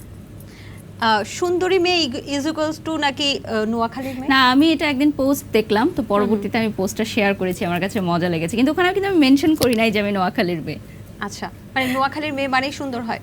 না, এটা আমি একটা পোস্ট দেখলাম, তো আমার কাছে ভালো লেগেছে, দ্যাটস আমি শেয়ার করেছি। আমি আসলে মানে এটা মজার ছলে শেয়ার করা, এটা এত সিরিয়াসলি নেওয়ার কিছু নাই ভাই। আচ্ছা, নোয়াখালীর ভাষায় কথা বলতে পারেন? না, একদমই পারেন না? না। আচ্ছা, তাহলে যদি নোয়াখালীর ভাষায় কথা বলতে পারতেন একটা প্রমোশন করতে দিতাম। যেহেতু পারছেন না, ওকে, ইটস ওকে। আচ্ছা, টনি এবং আপনাকে নিয়ে, সানভিজ ভাই টনি এবং আপনাকে নিয়ে একটা ডিজিটাল যুদ্ধ আমরা দেখেছি, সোশ্যাল মিডিয়ার দ্বন্দ্ব দেখেছি। তো এখন তো আপনি আবার দেখা গেছে যে আপনি সানভিজ ভাই টনির শোরুমে গিয়েছেন, সেখান থেকে বিভিন্ন কাপড় চোপড় কিনেছেন। তো সেক্ষেত্রে এখন কি মানে কি কি কিনলেন সেখান থেকে? আমি একজন চিত্রনায়িকার বার্থডে ছিল, তো ওনার জন্য একটা গিফট কিনেছি ওখান থেকে। কারণ আমার এই প্রচারণাটার মাধ্যমে আমি আসলে জানাতে চেয়েছি যে আমাদের উচিত যে কোনো উদ্যোক্তাদের খারাপ সময়ের পাশে থাকা। দ্যাটস ইট, এটাই ছিল আমার মূল লক্ষ্য, সবাইকে বলা। টনি আপুর সম্পর্কে কিছু বলার আছে এখন এই মুহূর্তে? উনি অনেক সাহসী একজন নারী, আমার মনে হয় তিনি জীবন যুদ্ধে এগিয়ে যাবেন এবং ওনার সাথে আমার কোনো পার্সোনাল ক্ল্যাশ নেই, কখনো ছিলও না। এবং আমি আসলে এই ছোট দুনিয়ায় কারোর সাথে মনোমালিন্য রাখতেও চাই না। আমি মনে করি যে মনোমালিন্যের উপরেও আমাদের ভালোবাসা দেবার জন্য অনেক সুযোগ রয়েছে। বাহ, চমৎকার। আপনার হেল্পিং হ্যান্ড কতজন? আমি জানি যারা আপনার হেল্পিং হ্যান্ড তারা আপনার অনেক অনেক প্রিয় এবং অনেক কাছের মানুষ, কিন্তু আমরা যতটুকু জানি যে বাড়ি সহকের অনেক শিডিউল থাকে না, ডেফিনেটলি ওদেরকে ছাড়া তো পসিবল না, একদমই সম্ভব না। এবং আমার মেয়ে যেহেতু বাসায় থাকে, ওর টেক কেয়ারের জন্য বেবি সিটার রাখা হয়। আর আমি কখনোই না ওদেরকে ওই চোখে দেখি না, এটা মানে আমরা জানি। আমি যেখানে বসছি ওরা আমার পাশে বসছে, আমি যেটা খাচ্ছি ওরা ওটা খাচ্ছে। ইভেন আমি যে কাপড় পরি, আমার যে মেয়ে অ্যাসিস্ট্যান্ট আছে বা যে বেবি সিটার আছে, ওরাও সেম কাপড় পরে। সেটা আমরা জানি এবং আপনি সবার প্রতি অনেক বেশি সদয়, এটাও আমরা জানি। কিন্তু আপনাকে ম্যানেজ করতে আসলে কতজনের দরকার হয়? একজন চুল ঠিক করে দিচ্ছে, একজন লিপস্টিক দিয়ে দিচ্ছে, একজন জামাটা পরিয়ে দিচ্ছে, একজন জুতাটা পরিয়ে দিচ্ছে, মানে এইরকম তো হচ্ছে নাকি? এটা তো আমি ডিজার্ভ করি, তাই না? আই ডিজার্ভ ইট। এবং এই লাইফের জন্যই তো আসলে এত কষ্ট করা, এত দীর্ঘদিনের পরিশ্রম, ত্যাগ। কেন? আমি যদি নিজেকে একটু স্পেশাল ফিল নাই করাতে পারি, তাহলে একটা সময় আমি করেছি না, নিজের কাজ নিজে করেছি, নিজের মেকআপ নিজে করেছি, নিজের ব্যাগ নিজে টেনেছি, এই দীপ্ত টিভিতেই। তো আজকে আমি এখানে অন্যভাবে এসেছি না। কি হিসেবে ছিলেন আপনি দীপ্ত টিভিতে? আমি একটা সিরিয়ালের কাজ করেছিলাম এখানে, আর একটা খণ্ড নাটকও করেছিলাম। ওখানে পাত্রী চাই নাটকটার নাম ছিল, এবং ওখানে আমার বিপরীতে ছিলেন নাইম ভাই আর অহন আপু ছিলেন, ফারহানা মিলিও খুব সম্ভবত ছিলেন, আমি এখন ঠিক স্মরণ করতে পারছি না, ওটা এখনো আছে। পাত্রী চাই নাটকটার নাম ছিল। তখনকার বারিশা হক আর এখনকার বারিশা হকের মধ্যে কি পার্থক্য? কোনো পার্থক্য নেই। তখন ব্যাগগুলো নিজেই টানতেন? হ্যাঁ। আর তখন আমার গাড়ি ছিল না, তো এই দীপ্ততে আসতে গিয়ে এত প্যারা হয়েছে তখন আমার, কারণ ওখান থেকে মানে নামিয়ে এখানে আসতে অনেক কষ্ট হয়েছিল। বলেন না, একটু ঘটনাটা জানতে চাই, মানে কি কি ছিল তখন আর কি কি এখন না, নেই? তখন মনে হয়েছিল যে একটা চ্যানেল এত ভিতরে কেন, মানে মেইন রোড থেকে এত ভিতরে কেন। বাট আজকে যখন গাড়ি দিয়ে আসলাম, মানে এর আগেও এসেছি যখন নাচের অনুষ্ঠানগুলোতে এসেছি, তখন মনে হচ্ছিল যে না, ঠিক আছে, এই জায়গাটাই ঠিক আছে। মানে আজকে আমার ড্রাইভারকে বলছিলাম যে আমার গাড়ি চালাই, যে দেখো একটু পরেই রাজপ্রাসাদ দেখা যাবে। আচ্ছা, যদি বলতেন যে কতজন আপনাকে ম্যানেজ করতে প্রয়োজন হয়? আমার টিমে তো প্রায় 10 থেকে 12 জন কাজ করে। এক একজনের আসলে এক একটা কাজ, যেমন ছবি তোলা, ভিডিও করা, মেকআপ, হেয়ার, ড্রেস স্টাইলিং, এই তো এগুলোই। আচ্ছা, আমার খাবার বানানো এটাও একটু ইম্পর্ট্যান্ট, কারণ আমি এক এক টাইমে এক একটা খাবার খাই, তো ওটা আর কি রেডি করতে হয়, ওটা একটা মেয়ে রেডি করে আমার জন্য। বারিশা হক মেকআপ দিয়ে সুন্দর না মেকআপ ছাড়া সুন্দর আপনার কাছে কি? আমি মনে করি একটা মানুষের সৌন্দর্য হচ্ছে তার মনটা, সেটা মেকআপ দিয়ে হোক বা মেকআপ ছাড়া হোক, তার কথায়, তার আচরণে, তার শিষ্টাচারে বোঝা যাবে যে সে কতটা সুন্দর। আপনি অনেক দামি ড্রেস পরলেন, আপনি অনেক দামি মেকআপ নিলেন, বাট আপনি মানুষের সাথে খারাপ আচরণ করলেন, বা আপনি একটা জায়গায় গেলেন যেখানে আপনার উপর সবাই বিরক্ত হলো, যেমন আজকে আমি সেটে এসেছি, যদি আমি এমন কোনো আচরণ করতাম বা এমন কোনো কর্মকাণ্ড করতাম যে তারা বিরক্ত হতো, তাহলে কিন্তু এই মেমোরিটাই তারা রাখতো সবসময়। তো মানুষকে একটা গুড মেমোরি দেওয়াটাই আমি মনে করি একটা আসল মনুষ্যত্বের পরিচয়, নট যে makeup or without makeup, doesn't matter. এই কথার সাথে আমি একমত। আমি এ পর্যন্ত তো যতবার বারিশা আপুকে দেখেছি যে সব সময় তিনি টাইম মেনটেনটা করে খুব সুন্দর, মানে তিনটা মানে তিনটাই। এবং আরেকটা ভালো ব্যাপার হচ্ছে ওনাকে দেখলে অনেক বেশি মুডি মনে হয়, কিন্তু উনি আসলে এরকম মুডি না, তাই না? না, আপনাকে দেখে সবাই মুডি বলে কেন, অহংকারী বলে কেন? অহংকারী না, মানে আমি একটু কম কথা বলি এবং আমি কম কথা বলতে পছন্দ করি, কারণ কি আমাদের মেয়েদের উচিতই আসলে একটু পার্সোনালিটিটা এরকম থাকবে। যেমন অনেকেই আমাকে বলে যে এতদিন আপনি মিডিয়ায় কাজ করেছেন, আপনাকে কেউ কুপ্রস্তাব দেয়নি, আপনাকে কেউ গিভ অ্যান্ড টেকের অফার দেয়নি? না, দেয় নাই, কারণ সেই সাহসটাই তারা কখনো পায় নাই। আমি ওভাবেই চলেছি। একদম যখন বারিশা হক ছিলেন না, মানে আজকে বারিশা তখনও হক কেউ তখনও দেয় নাই, দেয়নি? নেভার। কারণ ওই যে সবাই এটাই জানতো যে আমি খুব মুডি, আমি খুব রাগী, আমি খুব অহংকারী, মানে এইটুকু পার্সোনালিটি একটা মেয়ের থাকতে হবে যে তাকে দুটা কথা বলার আগে মানুষ চিন্তা করবে। এবং আমি চাই এভাবেই মানুষ আমাকে ট্রিট করুক। আচ্ছা, কারণ আমাদের সমাজে আপনি দেখবেন যে যে মেয়েরা খুব বেশি মিশুক বা খুব বেশি মিশে যায়, এটা খারাপ না, মিলিয়ে দেখবেন আপনি, তাদেরকে সেসব মেয়েদেরকে মানুষ খুব ইজি গোয়িং মনে করে। লাইক আমি একটা কফি ডেটের অফার দিয়ে দিলাম, আমি একটা প্রেমের প্রস্তাব দিয়ে দিলাম, বা আমি একটা গিভ অ্যান্ড টেকের অফার দিয়ে দিলাম, বাট হয়তো সে মেয়েটা এরকম না, সে মেয়েটা ন্যাচারালি মিশুক। তো এই জিনিসটা আমি যখন ফিল করেছি তখন আমি নিজেকে একটু গুটিয়ে নিয়েছি। এখন পর্যন্ত কোনো প্রোডিউসার, কোনো ব্র্যান্ড ওনার কেউ আপনাকে কফি নেভার এভার। কাজ শেষ হওয়ার আগেই আমার গাড়ি রেডি, মানে যখন আমি, আমার অ্যাসিস্ট্যান্ট বুঝে আমার মুখের কথা যে এখন প্রায় আমরা লাইভের শেষ সময় চলে এসেছি, এখন আমাদের বিদায় নেবার পালা, তখনই ও ফোন করে বলে দেয় গাড়ি রেডি করো, কারণ বিদায় শেষ, গাড়ি ধরতে যাবো। এখন কিন্তু আগেও এরকম ছিল। আগে তো গাড়ি ছিল না। না মানে তখন কি বাস তখন ready হয়ে আমি যেত? না, তখন আমার কাজ শেষ, শুটিং শেষ, আমি আর এক সেকেন্ডও শুট সেটে থাকবো না। Never. এই মেইনটেনেন্সটা হয়তো সব মেয়েদের থাকা উচিত। আপনার থেকে অনেক কিছু শেখার আছে আসলে। তবে যাই হোক, আপনার আর্টিফিশিয়াল ব্যাপারটা নিয়ে অনেকে কথা বলে যে আপনার পা থেকে মাথা পর্যন্ত সবই আর্টিফিশিয়াল, এবং আপনিও এটাকে মজা ছলেই নেন এবং সুন্দরভাবে বলেন। আসলে কত পার্সেন্ট কোনটা আসলে আর্টিফিশিয়াল না? আজকে চুলটা তো আর্টিফিশিয়াল না, শিওর। আসলে বিষয়টা কি জানেন, অনেকেই হয়তো এই অ্যাস্ট্রিক চেঞ্জেসগুলো করায় কিন্তু বলে না। এখন আমি বলি বিধায় মানুষ এগুলো বলতে পারে, অ্যান্ড ইটস ডেফিনেটলি ফাইন, কারণ আমি কোনো লুকোচুরির মধ্যে থাকা পছন্দ করি না। যখন আমার ডিভোর্স হয়েছে আমি সেটাও বলেছি যে আমার ডিভোর্স হয়েছে, আমার বিয়ে হয়েছে আমি সেটাও বলেছি আমার সেকেন্ড বিয়ে হয়েছে, আমার বেবি হয়েছে তখনও আমি সেটা হাইড করি নাই। তো আমার লাইফটা হচ্ছে অডিয়েন্সদের সামনে একদমই খোলা বইয়ের মতো। আমি যদি কোনো কিছু চেঞ্জেস করিয়ে থাকি আমার ফেসে, সেটাও আমি ওপেনলি বলবো। আমি কখনোই কোনো লুকোচুরির মধ্যে ছিলাম না এবং থাকবো না ইনশাল্লাহ। আচ্ছা, কিন্তু এটা নিয়ে যে এই যে নেগেটিভ কমেন্টস গুলো, অনেকে বলে যে পাপেটের মতো দেখা যায়, অনেকে বলে এলিয়েনের মতো দেখা যায়, অনেকে বলে যে কই মিল গায়ের যে জাদু ক্যারেক্টারটা ওরকম দেখা যায়, এই বিষয়গুলো আসলে নেন কিভাবে? স্ট্রেস ফিল হয় না? কেন হবে? আমি তো জানি আমি কিরকম দেখতে। আপনি স্যাটিসফাইড আপনাকে নিয়ে? 100% আলহামদুলিল্লাহ। আলহামদুলিল্লাহ। কেন হব না?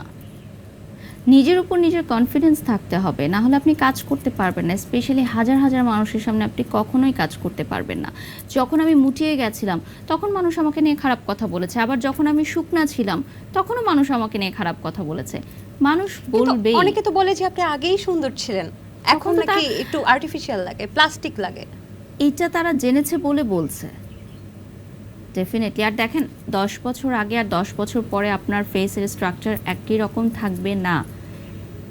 মানুষ আসলে মন্তব্য করার জন্য মন্তব্য করে। এবং কেউ একজন আমাকে এই কথাটা বলেছিল যে বারিশ, তোমাকে নিয়ে মানুষ মন্তব্য করে, এটা তুমি প্রাউড ফিল করো, কারণ একদিন তোমাকে নিয়ে কেউ মন্তব্য করে নাই, কারণ কেউ তোমাকে চিনতো না, কেউ তোমাকে জানতো না। সো একটা মন্তব্য পাওয়ার জন্য তোমাকে ওই লেভেলের ইম্পর্ট্যান্ট পারসন হতে হবে যে কেউ তোমাকে নিয়ে মন্তব্য করছে। আচ্ছা, আপনি অ্যাস্থেটিক সার্জারি করেন এবং যখন আপনার মানে মানুষ ডে অফ থাকলে হচ্ছে ঘুরতে যায়, আপনার ডে অফ থাকলে আপনি অ্যাস্থেটিক সার্জারির জন্য চলে যান এবং সবকিছু পরিবর্তন করেন। কি মনে হয় বারিশা হকের আর কি কি পরিবর্তন করা দরকার আছে? আমার মনে হয় যে আমার মধ্যে যেটা পরিবর্তন করা দরকার আছে সেটা হচ্ছে যে আমাকে আরও বেশি ম্যাচিউরড হতে হবে। আপনি ম্যাচিউরড না? যত হয়েছে আরও বেশি ম্যাচিউরড হতে হবে আমাকে, কারণ ক্যারিয়ারের বয়স যত বেশি হবে আপনার ম্যাচুরিটি লেভেল তত বেশি থাকতে হবে, এবং আরও ধৈর্যশীল হতে হবে আমাকে। এবং আমার কাছে মনে হয় যে বিগত দিনে আমি আমার ক্যারিয়ার রিলেটেড যে সকল ছোটোখাটো ভুল করেছি সেগুলো আমার শুধরে নিতে হবে এবং আরও বেশি সচেতন হতে হবে আমাকে।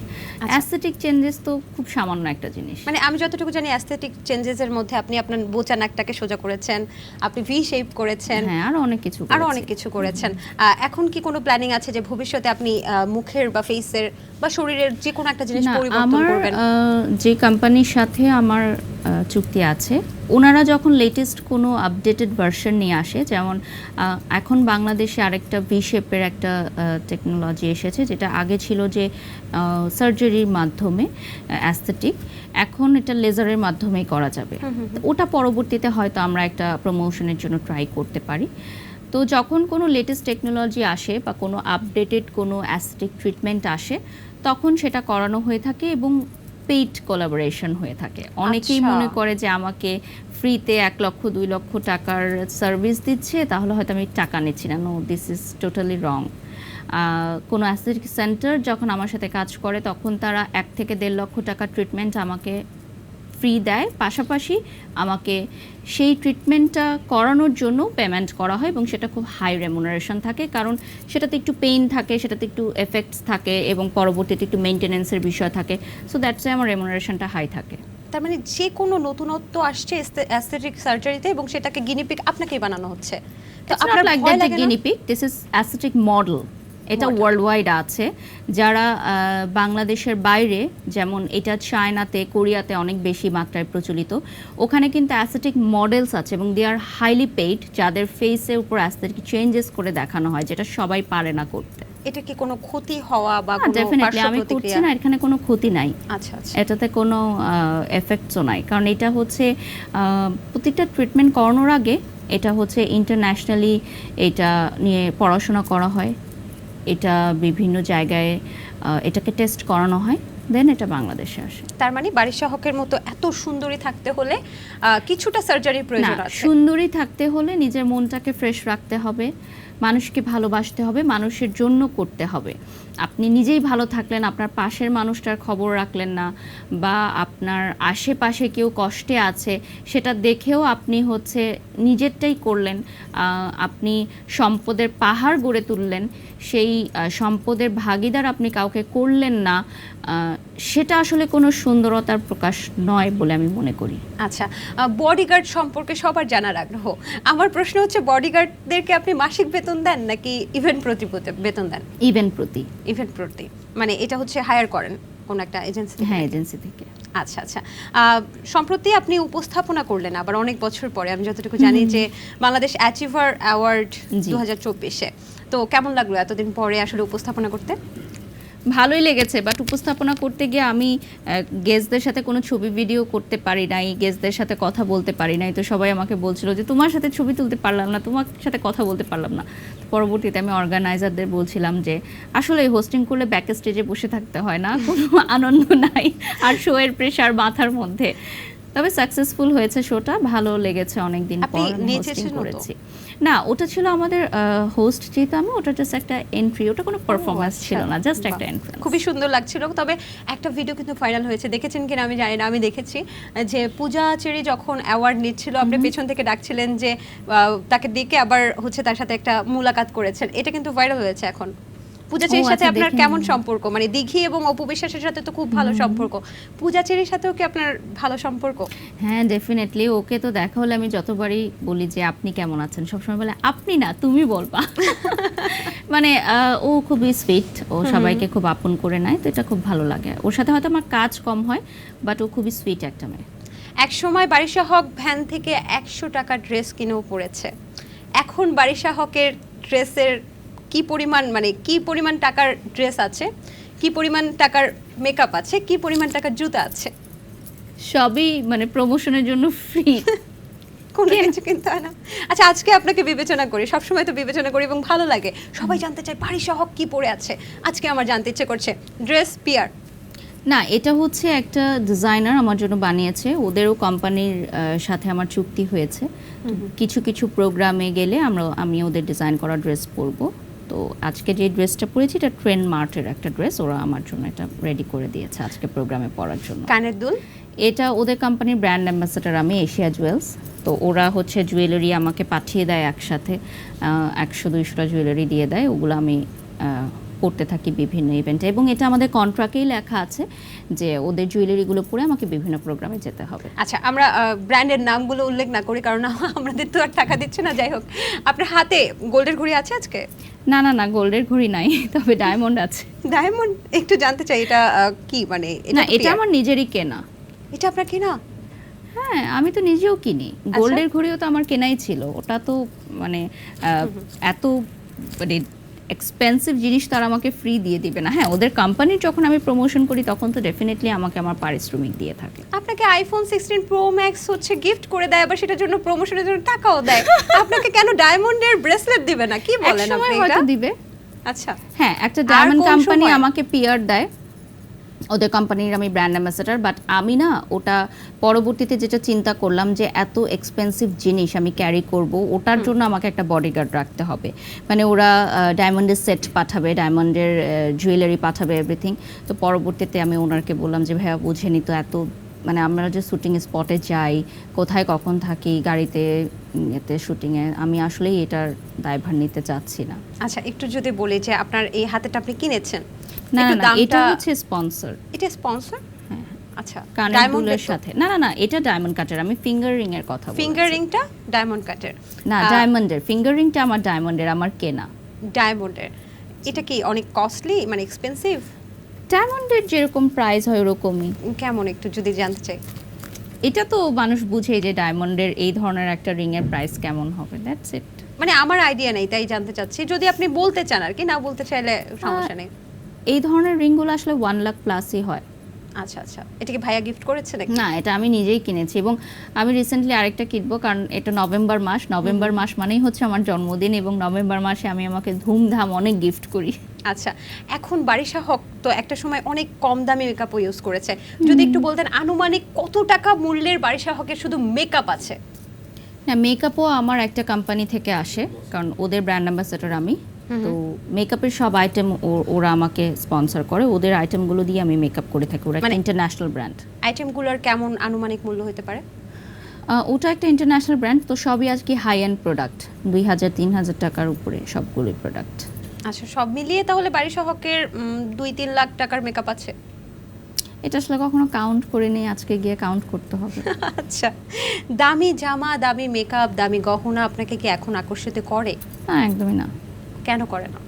এভরিডে পড়তে থাকলে কেন আকর্ষণ করবে? এবং এখন আরেকটা জিনিস আমি ফিল করলাম যে যেহেতু এখন আমাদের রেস্টুরেন্টের বিজনেস আছে, মজাদার খাবারও এখন আমাকে আর আকর্ষণ করে না, কারণ বলেন? এখন চাইলেই খাবার পাওয়া যায়, বুঝছেন? আপনি না অক্টোপাসের ফুল গ্রিল পছন্দ করেন? আমি তো হ্যাঁ, দেখেছি। পছন্দ তো করি, বাট দেখা যায় কি একটা জিনিস যখন আপনি রেগুলার বেসিসে পাবেন, সেটার কিন্তু মূল্যায়ন আপনার জীবনে কমে যাবে।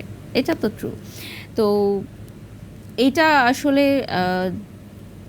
আমি এটা বললে আসলে কেমন হবে আমি জানি না, বাট অনেকেই আছে যে এই ধরনের ড্রেস, রেডি হওয়া, মেকআপ করাটা আমাদের তাদের স্বপ্ন। ড্রিম। হ্যাঁ, ড্রিম থাকে, বা একদিনের জন্য যখন তারা প্রিপারেশন নেয়, অনেক কিছু চিন্তা করে। বাট আমরা যেহেতু রেগুলার বেসিসে পড়ি, তো আসলে বছরের পর বছর, বছরের পর বছর করতে করতে না আসলে থাকে না। যেমন ঈদের দিন আমি একদমই মেকআপ করি না, একদমই নতুন কোনো গর্জিয়াস ড্রেস পরা, কোনো গর্জিয়াস অর্নামেন্টস পরা, এগুলো করি না। এমনকি আমি ঘর থেকেও বাইরে যাই না, আমি ঘরেই থাকি, ঘরের জামা পরে একদম, মানে ওটাই আমার কাছে মনে হয় এখন এক্সক্লুসিভ। মানে কম দামি রিল্যাক্সের জামা পরে আপনার কাছে ওটাই exclusive আমার মনে কাছে হয়। ভালো মনে হয়। আর ঘরের ডাল ভাতটা কি এখন বেশি ভালো মনে হয়। এখন আমি বাইরের খাবার খুবই কম খাই, মানে একদম না পারতে খাই। মানে বাসায় আমি জাস্ট আমার মেয়েটাকে বলি, তুমি আমার জন্য একটু ডাল ভাত আর ডিম ভাজি করো প্লিজ, দ্যাটস ইট। এবং আপনার একটা ফুড মেনু, দুপুরবেলার ফুড মেনু আপনি দেখিয়েছিলেন, সেখানে দেখা গেছে যে আপনি 3টা ডিম, সিদ্ধ ডিম দেখাচ্ছিলেন। অনেকে আবার প্রশ্ন করেছে আপনি কি 3টা সিদ্ধ ডিম খান দুপুরবেলা লাঞ্চে? হ্যাঁ। 3টা? না, ওটা আমি ব্রেকফাস্টে খাই, আচ্ছা, আচ্ছা। দুটো খাই, শুধু সাদা অংশটা খাই, বুঝতে পেরেছি। আর 1 কাপ ব্ল্যাক কফি চিনি ছাড়া, দ্যাটস ইট। এটাই আমার ব্রেকফাস্ট। আচ্ছা বারিশা আপু, আপনি নিশ্চয়ই একটা গল্প শুনে থাকবেন শেখ সাদির, যে একটা সময় তিনি একটা অনুষ্ঠানে গিয়েছিলেন, তার জামা কাপড় ঠিক ছিল না বা সেই রকম হ্যাঁ, ছিল আমি না, শুনেছি যে এজন্য তাকে ঢুকতে ঢুকতে দেয়নি। দেয়নি, হ্যাঁ। তার পরবর্তীতে আবার যখন খুব সুন্দর রাজকীয় জামা পরে এসেছে, তখন তাকে অনেক আপ্যায়ন করা হয়েছে, ভেতরে ঢুকে খাওয়ানো হয়েছে। তারপর শেখ সাদি যেটা করলো যে সেখান থেকে খাবারগুলো নিয়ে পকেটে ভরছিল, যে আমার জামার জন্যই তো আমাকে সম্মান দেওয়া হলো, তাহলে আমি খাবারগুলো আমার পকেটে হ্যাঁ, এটা তো ঢুকাই। true, বারিশা আপু, definitely। আপনার কি মনে হয় যে টাকা দিয়ে সম্মান কেনা যায়? দেখুন, টাকা এমন একটা জিনিস যেটা আসলে অর্জন করতে হয়। আপনি তো আর এমনি এমনি টাকাটা কামাই করতে পারবেন না। টাকা কামাই করা এত সহজ না। মানুষে মনে করে এই যে 1 ঘন্টা লাইভ করে আমরা এত টাকা নিয়ে যাচ্ছি, ডাক্তার, ইঞ্জিনিয়ার বা উকিল যারা আছে তারা এত টাকা চার্জ করে না, আমরা কেন এত টাকা চার্জ করি? তো আমাদের প্রফেশনটা আবার ডিফারেন্ট, তাদের প্রফেশনটা আবার ডিফারেন্ট।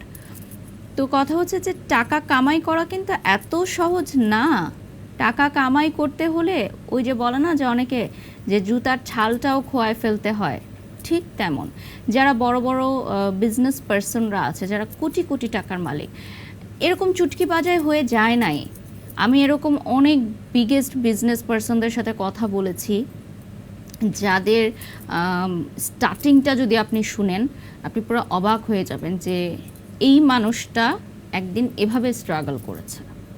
তো ওটা কিন্তু কেউ শুনে না, ওটা কিন্তু কেউ জানে না, শুধু দেখে যে সে দামি গাড়িতে চড়তেছে, ব্র্যান্ডেড কাপড় পরতেছে, বাট এই পর্যায়ে আসতে গিয়ে তার যে কি পরিমাণে স্ট্রাগল করতে হয়েছে, আপনিও তো কতদিন তাকে করেছেন। না খেয়ে থাকতে হয়েছে।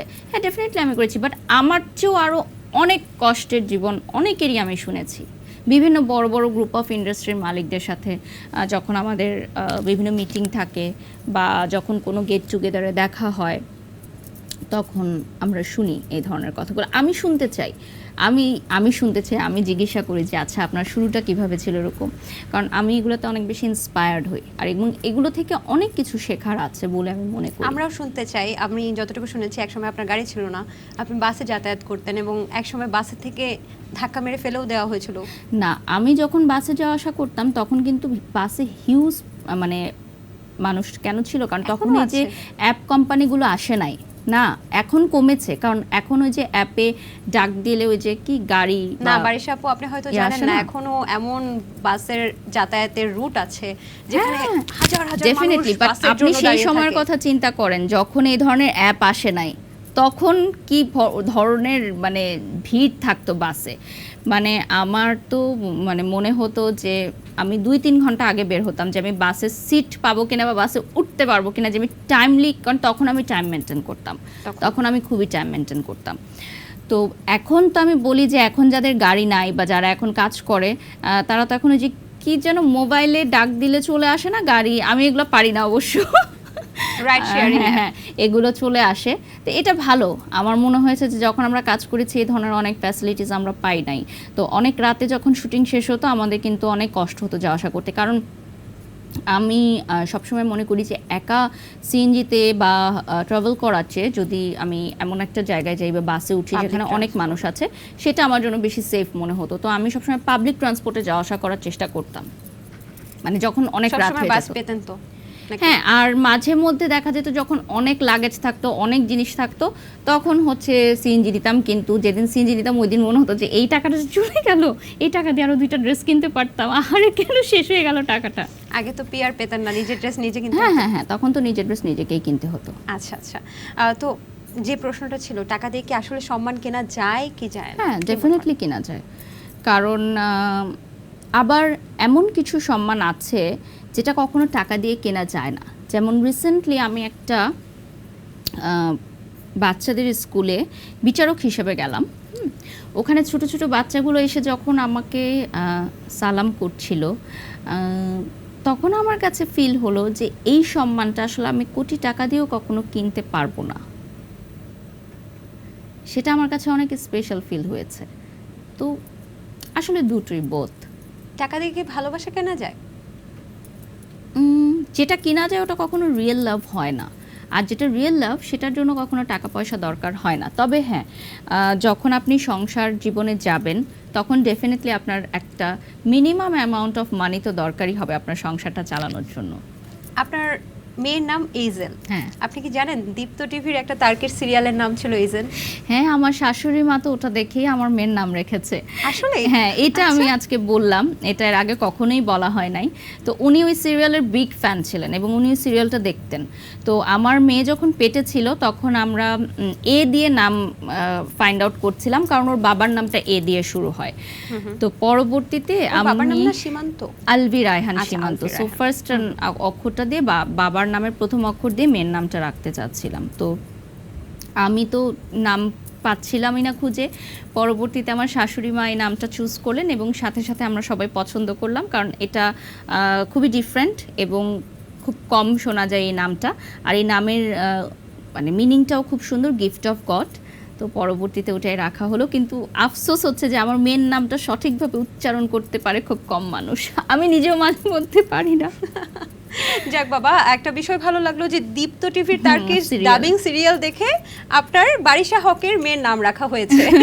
এই জন্য আমার শাশুড়ি মাকে ধন্যবাদ, কারণ আসলে সিরিয়াল তো ওভাবে দেখা হয় না আমাদের, বাট উনি দেখেন, তো উনি ওখান থেকে নামটা আসলে পিক করেছেন। আচ্ছা, আপনি বাংলাদেশের প্রথম প্রেগনেন্ট একজন নারী হিসেবে র্যাম্প ওয়াক র্যাম্পে কাজ করেছেন, করেছি। তাই না? জি। তো ওই অভিজ্ঞতাটা কেমন ছিল? আসলে মেয়েকে নিয়েও তো এখন দেখতে পাচ্ছি র্যাম্পে হাঁটেন মাঝে মাঝে, বিষয়টা কেমন লাগে? বিষয়টা খুবই দারুণ ছিল, তবে মজার ব্যাপার ছিল যে আমি খুব কনফিউজ ছিলাম যে র্যাম্পে যেহেতু সবসময় হাই হিল পরে হাঁটতে হয়, তো আমি যেহেতু প্রেগনেন্ট, আমি কি হাই হিল পরে হাঁটবো? তো প্রথমে আমি একটা হিল শু পরেই গেছিলাম। পরবর্তীতে ব্যাক স্টেজে ছিলেন টুম্পা মা, মানে আমি ওনাকে মাই বলি, কারণ উনি হচ্ছেন আমার খুবই শ্রদ্ধেয়, এবং টুম্পা আপুর কাছ থেকে আমি অনেক কিছুই শিখেছি। আপনি অ্যাডলফকে আবার পাপা বলেন, এটার কথাটাও জানবো না, পরে। আগে বলতাম, এখন বলি না। বলেন না। না, আর ভালোবাসার জায়গা থেকে তো বলাই যায়। উনিও আমাকে শোবিজ ইন্ডাস্ট্রিতে যখন আমার স্টার্টিং ছিল, উনি আমাকে অনেক কাজ দিয়েছেন, এবং ওনার মাধ্যমেই আমার আসলে মডেলিংয়ের কাজ শুরু করা। অ্যাডলফ খানের কথা বলছি। এখন বলেন না কেন? কারণ আমি বেশ কিছু জায়গায় দেখেছি যে ওনার আমার প্রতি যেই মনোভাব, সেটা আসলে পজিটিভ না। তো পরবর্তীতে আমি এই জিনিসটা আসলে অ্যাভয়েড করে গেছি, আর এটা নিয়ে আমি আসলে কথাও বলতে চাই না। আচ্ছা। কারণ এক একজনের মন বদলে যেতে পারে, এক একজনের ভুল বোঝাবুঝির সৃষ্টি হতে পারে, বা ভালো নাই লাগতে পারে, এখন এটা ডেফিনেটলি তার ব্যাপার। আমি যে কথাটা বলছিলাম, তখন টুম্পা মা আমাকে বললেন যে বারিশ, তুই একদম মানে এগুলো নিয়ে চিন্তাই করিস না, তুই হিলটা খুলে ফেল, আমি তোকে স্লিপার দিচ্ছি, তুই স্লিপার পরেই হাঁটবি। পরবর্তীতে আমি স্লিপার পরেই আসলে র্যাম্পে হেঁটেছিলাম। আচ্ছা, তার মানে ওইটা ওই আমার কাছে অভিজ্ঞতাটা খুব ভালো খুবই সুন্দর লেগেছে। ছিল। হ্যাঁ, তবে মানে আমি যেরকম ঠিক সেভাবেই আমাকে প্রেজেন্ট করা হয়েছে। আপনি মেয়েকে নিয়েও মাঝে মাঝে দেখি খুব সুন্দরভাবে র্যাম্প ওয়াক করেন বা র্যাম্প মডেল হিসেবে কাজ করেন। আচ্ছা, কখনো এইজেল যদি বড় হয়ে বলে আম্মু আমি র্যাম্প মডেল হব, তাহলে আপনি কি মেনে নেবেন? হ্যাঁ, কেন নয়, এটা ও সিদ্ধান্ত নেবে যে ও কি হবে। আপনার আর কোনো ইচ্ছে নেই এইজেল কি বানাবেন? আমার সবসময় একটা প্রফেশন খুব ভালো লাগে, ডক্টর। কারণ ডক্টর হচ্ছে একটা মানুষের, না, যখন সে অসুস্থ হয় তখন কিন্তু সে আর কোনো কিছু চিন্তা করে না। আমরা বলি না যে অবশ্যই উপরে আল্লাহ তাআলাই হচ্ছে সৃষ্টিকর্তা, যিনি হচ্ছে একটা মানুষের প্রাণ দিতে পারে বা প্রাণ নিতে, কিন্তু যে সিচুয়েশনটা আমরা থাকি যে ডক্টর প্লিজ আমার রোগীটাকে আপনি বাঁচান, তো এই কথাটা কিন্তু অনেক বড় একটা কথা। তো আমি সবসময় মনে করি যে যেটা আমি পূরণ করতে পারি নাই, বা ওর বাবা যেটা পূরণ করতে পারে না, ওটা আমাদের মেয়ে পূরণ করবে। তো ডক্টর প্রফেশনটা আমার কাছে খুব ভালো লাগে। আর এজেলও দেখি খুব ইন্টারেস্টেড, ডক্টর সেট নিয়ে এসে তার নানুকে, তার দিদিকে হচ্ছে ট্রিটমেন্ট করায়, হ্যাঁ, দাদা কাশলে ট্রিটমেন্ট করায়। তো আমি এটা দেখি যে ওর মধ্যে ইন্টারেস্ট আছে। তো আমি বলি যে মামুনি তুমি কি হতে চাও? তো আমি শুধু ডক্টর হতে চাই। আচ্ছা, তাহলে ডক্টর হলো কাকে কাকে ট্রিটমেন্ট করবে? শুধু দিদিকে ট্রিটমেন্ট করবে, মানে ওর দাদিকে ট্রিটমেন্ট করবে, আর কাউকে ট্রিটমেন্ট করবে না। মানে এটা আমার কাছে খুব মজা লাগে। তো এটা আসলে ওর উপর ডিপেন্ড করে যে ও কি হতে চায়। এবং যেমন আমি যে সেক্টরে কাজ করছি, ব্র্যান্ড প্রমোটিং, এটাও কিন্তু আমি কখনোই ভাবি নাই যে এই সেক্টরে আমি কাজ করব, কারণ এই সেক্টরটা তখন আসেই নাই। তো যতক্ষণে বড় হবে ইনশাল্লাহ, তখন তো দেখা যাবে আর অন্য অন্য অনেক সেক্টর ক্রিয়েট হয়ে গেছে, সেগুলোতে হয়তো কাজ করতে পারে। বারিশা হক কি বাচ্চাকে প্রপারলি টাইম দিতে পারে কাজের প্রেসারে? না, আমি সবসময় মনে করি যে বাচ্চাকে প্রপারলি টাইম দেওয়াটা হচ্ছে ডিপেন্ড করে আপনি যেটুকু সময় দিচ্ছেন সেটুকু আপনি প্রপারলি দিচ্ছেন কিনা। এখন 24 ঘন্টা আপনি বাচ্চার সাথে আছেন, কিন্তু বাচ্চার সাথে আপনার বন্ডিং তৈরি হয় নাই, বা বাচ্চা ব্যথা পাইলো বা কী খেতে পছন্দ করলো বা কোথায় যেতে পছন্দ করছে এটা আপনি জানেন না। সো এটা কোনো, মানে কি বলবো, যে এই বন্ডিংয়ের কোনো মানে নাই। আবার আমার সাথে যেমন আমার মেয়ের যে বন্ডিংটা, যেমন আমি কাজে আসার আগে যদি ওকে বলে যাই যে মামুনি আমি এখন লাইভ করতে যাচ্ছি, তুমি লক্ষ্মী হয়ে থেকো, আমি আবার রাতের বেলা আসবো, তুমি এইগুলো খাবে, এইগুলো দেখবে, সো ও কিন্তু আন্ডারস্ট্যান্ডিং ওভাবে। সো এটা আসলে এক একটা বাচ্চার সাথে না এক একটা মায়ের বন্ডিংটা ক্রিয়েট হয়ে যায়। যেমন ও ঘুরতে অনেক পছন্দ করে, তো আমি ওকে বিভিন্ন জায়গায় জন্য নিয়ে যাই, আমরা একটা লম্বা ভ্যাকেশনে দেশের বাইরে চলে যাই, ও ঘুরতে পছন্দ করে, তো ওটা আমি প্রায়োরিটি দিই যে ঠিক আছে। যেমন আমি ঘুরতে পছন্দ করি না, আমি রেস্ট নিতে পছন্দ করি। আমার কাছে মনে হয় যে আমি ঘুরতে গেলে আরও বেশি টায়ার্ড হয়ে যাচ্ছি। লাগেজ প্যাক করো, ঘুরতে যাও, আর যখন আমরা সাধারণত দেশের বাইরে যাই দেখা যায় যে এত বেশি ফ্যাসিলিটিস তো থাকে না, এত বেশি হেল্পিং হ্যান্ডস থাকে না, সব নিজেকে করতে হয়। তো পরবর্তীতে আমার কাছে মনে হয় যে আমি এসে আরও টায়ার্ড হয়ে গেলাম, এবং আসার পর আবার অনেক টাইট স্কেজুয়ালের কাজ থাকে, রেস্ট হয় না। বাট ওর জন্য আসলে ঘুরতে যাওয়াটা মানে একদমই, বাচ্চা আপনার পছন্দ এত করে। শিডিউল জটিলতার মধ্যে আসলে রেস্ট নেওয়ার সময়টাই পান না। আমরা যতটুকু জানি যে সীমান্ত ভাইয়াকে আমরা অনেকভাবে চিনি, তিনি এখন রেস্টুরেন্টের বিজনেসও করছেন। তবে একটা বিষয় কিন্তু অনেকেই জানে না, যেটা হচ্ছে সীমান্ত ভাইয়া একজন, বা আপনার হাজব্যান্ড, তিনি কিন্তু একজন মিউজিশিয়ান, আমি যদি ভুল না করে থাকি, তার একটা ব্র্যান্ডও আছে। তিনি গিটারও বাজাতে পারেন, তবলা কি বাজাতে পারেন? আচ্ছা, তার ব্যান্ড সম্পর্কে যদি কিছু বলতেন। ও হচ্ছে একটা মিউজিক ব্যান্ড, এটা ওর একদম স্কুল লাইফ থেকে ছিল, ওরা স্টেজ শো করতো। তো পরবর্তীতে হচ্ছে ওইটা কন্টিনিউ তেমন একটা করে না, কারণ এটাতে অনেক সময় দিতে হয়। ও যেহেতু মিউজিক সেক্টরে যায় নাই, ও বিজনেস সেক্টরে চলে আসছে, তো ওটাতে মাঝে মধ্যে যায়, ওরা প্র্যাকটিস করে, ওদের ওই বন্ডিংটা আছে, ওটা আমার ভালো লাগে এবং অ্যাপ্রিসিয়েট করি আমি। তো আমার মেয়ে কয়েকদিন আগে গিটার দেখে অবাক হয়ে গেছে, যেটা কি এত বড় একটা জিনিস, এটাতে কি হয়, এটা কিভাবে আচ্ছা। বাজায়। তো পরবর্তীতে আমার মেয়েকেও গিটার বাজানো শেখাচ্ছিল, ও খুব ইন্টারেস্ট ফিল করলো। বাহ, চমৎকার। আচ্ছা, সবকিছুতেই তো বারিশা হক আসলে টাকার বিনিময় ছাড়া তো কিছু হয় না, কিন্তু স্বামীর রেস্টুরেন্টের প্রমোশন করছেন, সেখানে টাকা নিচ্ছেন তো ঠিকঠাক ভাবে? না, ওটা তো আমারও অংশীদার আছে, মানে আমরা তো জয়েন্ট বিজনেস করছি। আর যেটা হচ্ছে ওর এভিয়েশন কোম্পানি, ওটা হচ্ছে ওর পার্টনারশিপ, ওখানে আমার পার্টনার নাই, বাট আমি ওদের কোম্পানির ব্র্যান্ড অ্যাম্বাসেডর, এবং সেটার জন্য একটা বড় অঙ্কের টাকা অলরেডি আমাকে অ্যাডভান্স করা আছে প্রমোশনের জন্য। স্বামীর এভিয়েশন কোম্পানির প্রমোশনেও বারিশা হক টাকা নিচ্ছেন। তবে বারিশা হক আমরা দেখেছি যে গত জন্মদিনে বারিশা হক এভিয়েশন কোম্পানির হেলিকপ্টার দিয়ে পুরো জায়গাটা ঘুরিয়ে দেখিয়েছে। ওটা আমার তো- হাজব্যান্ডের সারপ্রাইজ ছিল। আচ্ছা, না, আমি জানতাম না, আমার হাজব্যান্ডের একটা সারপ্রাইজ ছিল। তো পরবর্তীতে আমি মানে ও যখন আমাকে বলেছে যে এয়ারপোর্টে যাব, আমরা রেডি হব, তো তখন আমি ভেবেছি যে হয়তো মানে কি হতে পারে, মানে আমি আসলে বুঝে উঠতে পারছিলাম না যে কোথাও কি যাব, আবার মেয়েকে রেখে যাচ্ছি। আমি বলছিলাম যে আমরা যদি কক্সবাজার যাই বা চিটাগং যাই, তাহলে মেয়েকে নিয়ে কেন যাচ্ছি না। তো পরবর্তীতে দেখলাম যে একটা হেলিকপ্টার জয় রাইড ওরা অ্যারেঞ্জ করেছে আমার জন্য। বাহ, চমৎকার। একটু যদি এভিয়েশন কোম্পানি সম্পর্কে বলতেন, আসলে এটা দিয়ে কি আসলে যে কেউ হেলিকপ্টারে ঘুরতে পারবে এরকম কিছু? হ্যাঁ, আমাদের হচ্ছে জয় রাইডটা জনপ্রতি 5,000 টাকা। তো এটা খুবই ভালো একটা অফার। এটা হচ্ছে 10 মিনিটস একটা জয় রাইড থাকে। যে কোনো স্পেশাল দিনে আসলে আপনি প্রিয় মানুষকে সারপ্রাইজ করতে পারেন। আবার পুরো হেলিকপ্টারও চাইলে আপনি রেন্ট নিতে পারেন। আর আমাদের হেলিকপ্টার বাংলাদেশে ফার্স্ট টাইম হচ্ছে সেন্ট মার্টিনে ল্যান্ড করার পারমিশন পেয়েছে, এবং এটা হচ্ছে সেনাবাহিনীদের সাথে একটা যৌথ একটা কোলাবোরেশনে আমরা এই কাজটা করছি। সো এটার জন্য আমরা অনেক এক্সাইটেড, এবং ইনশাল্লাহ আমাদের এন্ড অফ নভেম্বর হচ্ছে রাইডগুলো স্টার্ট হয়ে যাবে। তো এটা একটা বিগ অ্যাচিভমেন্ট আমাদের কোম্পানির জন্য, কারণ হেলিকপ্টারের মানে এর আগে কখনোই সেন্ট মার্টিনে ল্যান্ড করে নাই, এবং সেন্ট মার্টিনে যারা ফরেন পর্যটক আছেন তারা আসলে সেন্ট মার্টিনের সৌন্দর্য হয়তো দেখতে চায়, বা আমাদেরও এখানে অনেক বয়োজ্যেষ্ঠরা আছেন বা অনেক বাচ্চারা আছেন যারা হয়তো শিপে করে যেতে পারেন না, তারা হচ্ছে হেলিকপ্টার রাইডটা নিতে পারবেন। আচ্ছা, বেশ ভালো। এবার একটা মজার প্রসঙ্গ, সেটা হচ্ছে বারিশা হকের সবকিছুই ভাইরাল হয়, আপনি নিজেও বলেছেন। একটা ছবি বা ভিডিও ভাইরাল হয়েছে, আপনি আপনার ক্যামেরাম্যানকে টাটা বাই বাই দিচ্ছেন, এবং আমরা দেখি যে ইন্ডিয়ান অভিনেত্রী রাখি সাওয়ান্ত, তিনিও কিন্তু বিভিন্ন ক্যামেরা দেখলে বাই বাই কেন, দিতে থাকে। দীপিকাও তো দেন, দীপিকাও দেন? আচ্ছা, সব আমার সেলিব্রিটি হয়তো তাহলে দেখা হয়নি। রাখির কথা কেন উঠলো? ঠিক আছে, বুঝতে পেরেছি। মানে আপনার কি এই প্রসঙ্গটা ভালো লাগেনি, রাখি না, না, সাওয়ান্তের না। সাথে আপনার তুলনা? রাখি সাওয়ান্ত তো আমি মনে করবো একটা ইন্সপায়ারেশন। একটা মেয়ে একটা মানে বস্তি থেকে উঠে এসে সে সুপারস্টার হয়েছে, কেন আমার ভালো লাগবে না? আমি কখনোই মানুষকে ছোট করে দেখি না। শাহরুখ খান পর্যন্ত নিজের ইন্টারভিউতে বলেছে রাখি সাওয়ান্তকে স্যালুট। বাহ, চমৎকার।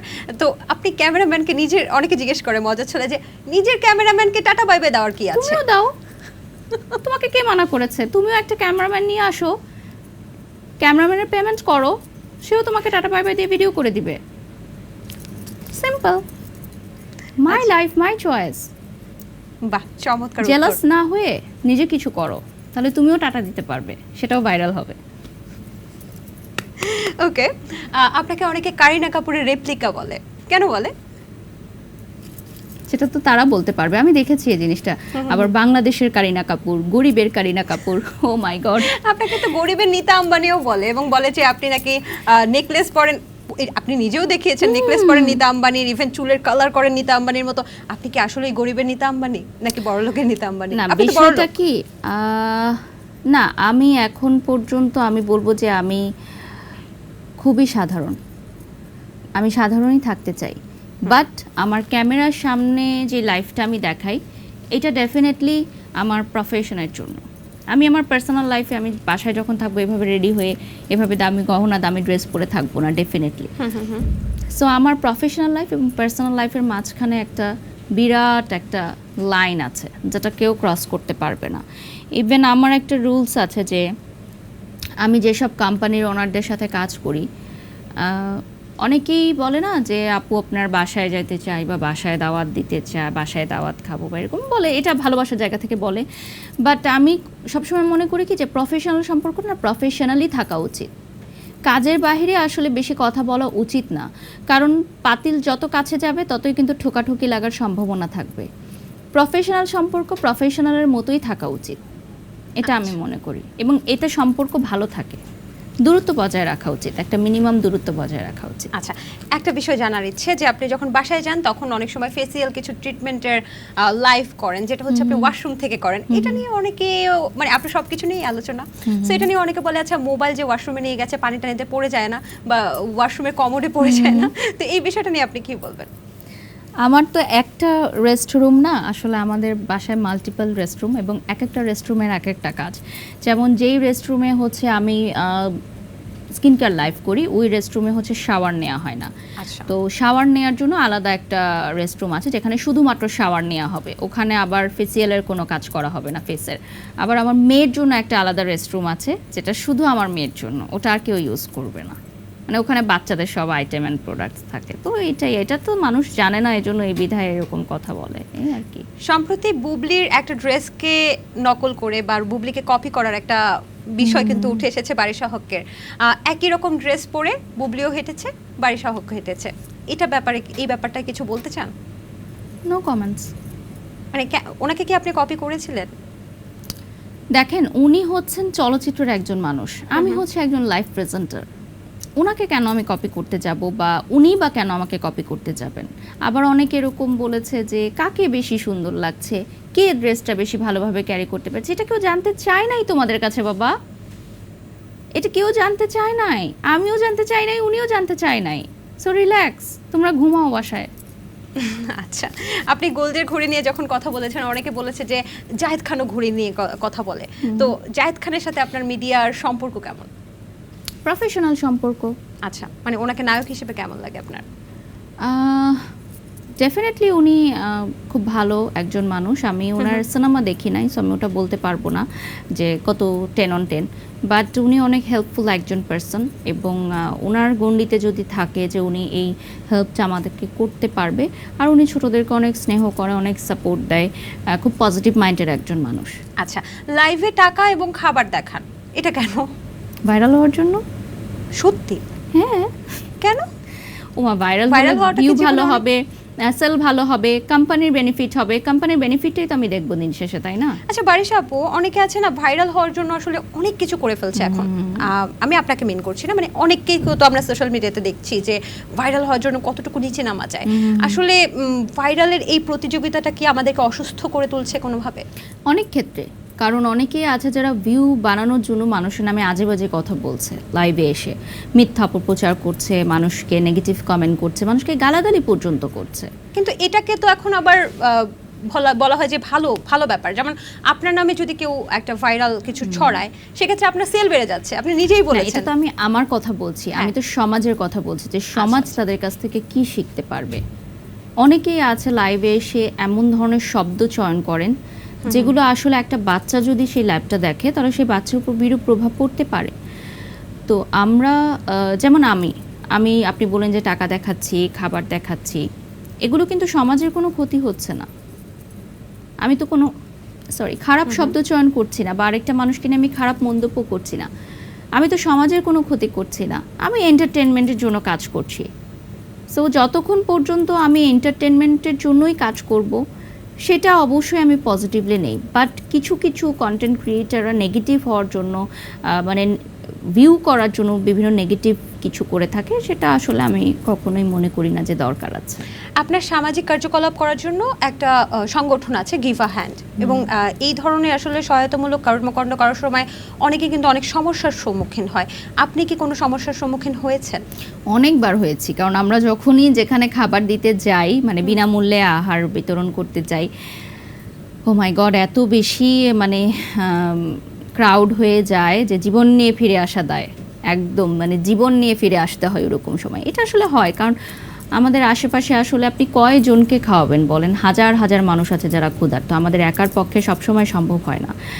আর আমার আরেকটা ফাউন্ডেশনও আছে, বিএইচ ফাউন্ডেশন, যেখান থেকে আসলে হাসপাতালের ইমার্জেন্সি রোগীদেরকে আসলে বিল পে করা হয়, বা বিভিন্ন সময় কারো একটা বিনামূল্যে অপারেশন করে দেওয়া, বা প্রেগনেন্ট মহিলাদের আসলে ডেলিভারি করে দেয়া, বা অনেক সময় দেখা যায় যে কিছু কিছু শিক্ষার্থী আছে যাদের আসলে পড়াশোনাটা আটকে গেছে বেতনের জন্য, সেটা দেয়া। এগুলো হচ্ছে বিএইচ ফাউন্ডেশনের কাজ। তারপর বন্যার্তদের সময় বা কোভিড সিচুয়েশনে বা বিভিন্ন দেশের অস্থিতিশীল পরিস্থিতিতে আসলে আমরা কাজ করে থাকি। আচ্ছা আচ্ছা, সেক্ষেত্রে আমরা যতটুকু জানি যে মিডিয়ার ক্ষেত্রে আমরা যদি ভাবি, তখন দেখা যায় যে মিডিয়ার নায়িকাদের অনেক সময় সুগার ড্যাডি থাকে, এরকম একটা গুঞ্জন আছে। গুঞ্জন অনেক সময় আমরা দেখেছি সত্যিও হয়েছে। তো আপনি তো মিডিয়াতে কাজ করেছেন, আপনার কাছে এই বিষয়টা কেমন লাগে যে মিডিয়ার মেয়েদের কি খালি সুগার ড্যাডি থাকে, বা আপনার কি এক্ষেত্রে কোনো সুগার ড্যাডি ছিল? আপনি কি কখনো এরকম কোনো অফার পেয়েছিলেন? থাকলে কি আর আমি এত কষ্ট করতাম, এত দিনে 8টা-9টা লাইভ করতাম? আপনি কি মনে মনে এক্সপেক্ট করছেন যে আমার একটা থাকলে ভালো হতো? থাকলে তো আমি অনেক আগেই নিয়ে নিতে পারতাম, তাই না? এটা তো তার উপর ডিপেন্ড করবে যে সে চাইবে কি চাইবে না। কেউ জোর করে তো কারোর সাথে এরকম সম্পর্কে জড়াতে পারে না। এটা একটা মেয়ে সিদ্ধান্ত নেবে সে তার লাইফটা কিভাবে লিড করতে চায়, এবং এটা নিয়ে আসলে আমি কথা বলতে চাই না, কারণ এটা তাদের ব্যক্তিগত চয়েস। তারা প্রফেশনাল লাইফে আমার সাথে কীরকম বিহেভ করছে সেটা আমাকে মানে আকৃষ্ট করে, সেটা আমি দেখব। সে পার্সোনাল লাইফে কি করছে না করছে, গিভ অ্যান্ড টেকের মাধ্যমে কাজ করছে নাকি তার সুগার ড্যাডি আছে, এটা ডেফিনেটলি তার পার্সোনাল ম্যাটার। এটা নিয়ে আমি কোনো মন্তব্য করতে চাই না। ওকে, যদি বারিশা হকের, আমরা যতটুকু শুনেছি বারিশা হকের দ্বিতীয় বিয়েটা পুরোটাই স্পন্সর, মানে 1 টাকা ওনাকে খরচ হয় নাই, ইজ ইট ট্রু? পুরোটা? পুরোটাই অলমোস্ট। কিছু আংশিক খরচ আমাদের ছিল, যেমন হচ্ছে কনভেনশন হল, খাবার দাবার, বাট ওটা তো একটা ভালো ডিসকাউন্ট ছিল, আর বাকি সবই আমাদের প্রমোশনে ছিল। মানুষের বিয়েও স্পন্সরশিপে হয়, বা চমৎকার চমৎকার।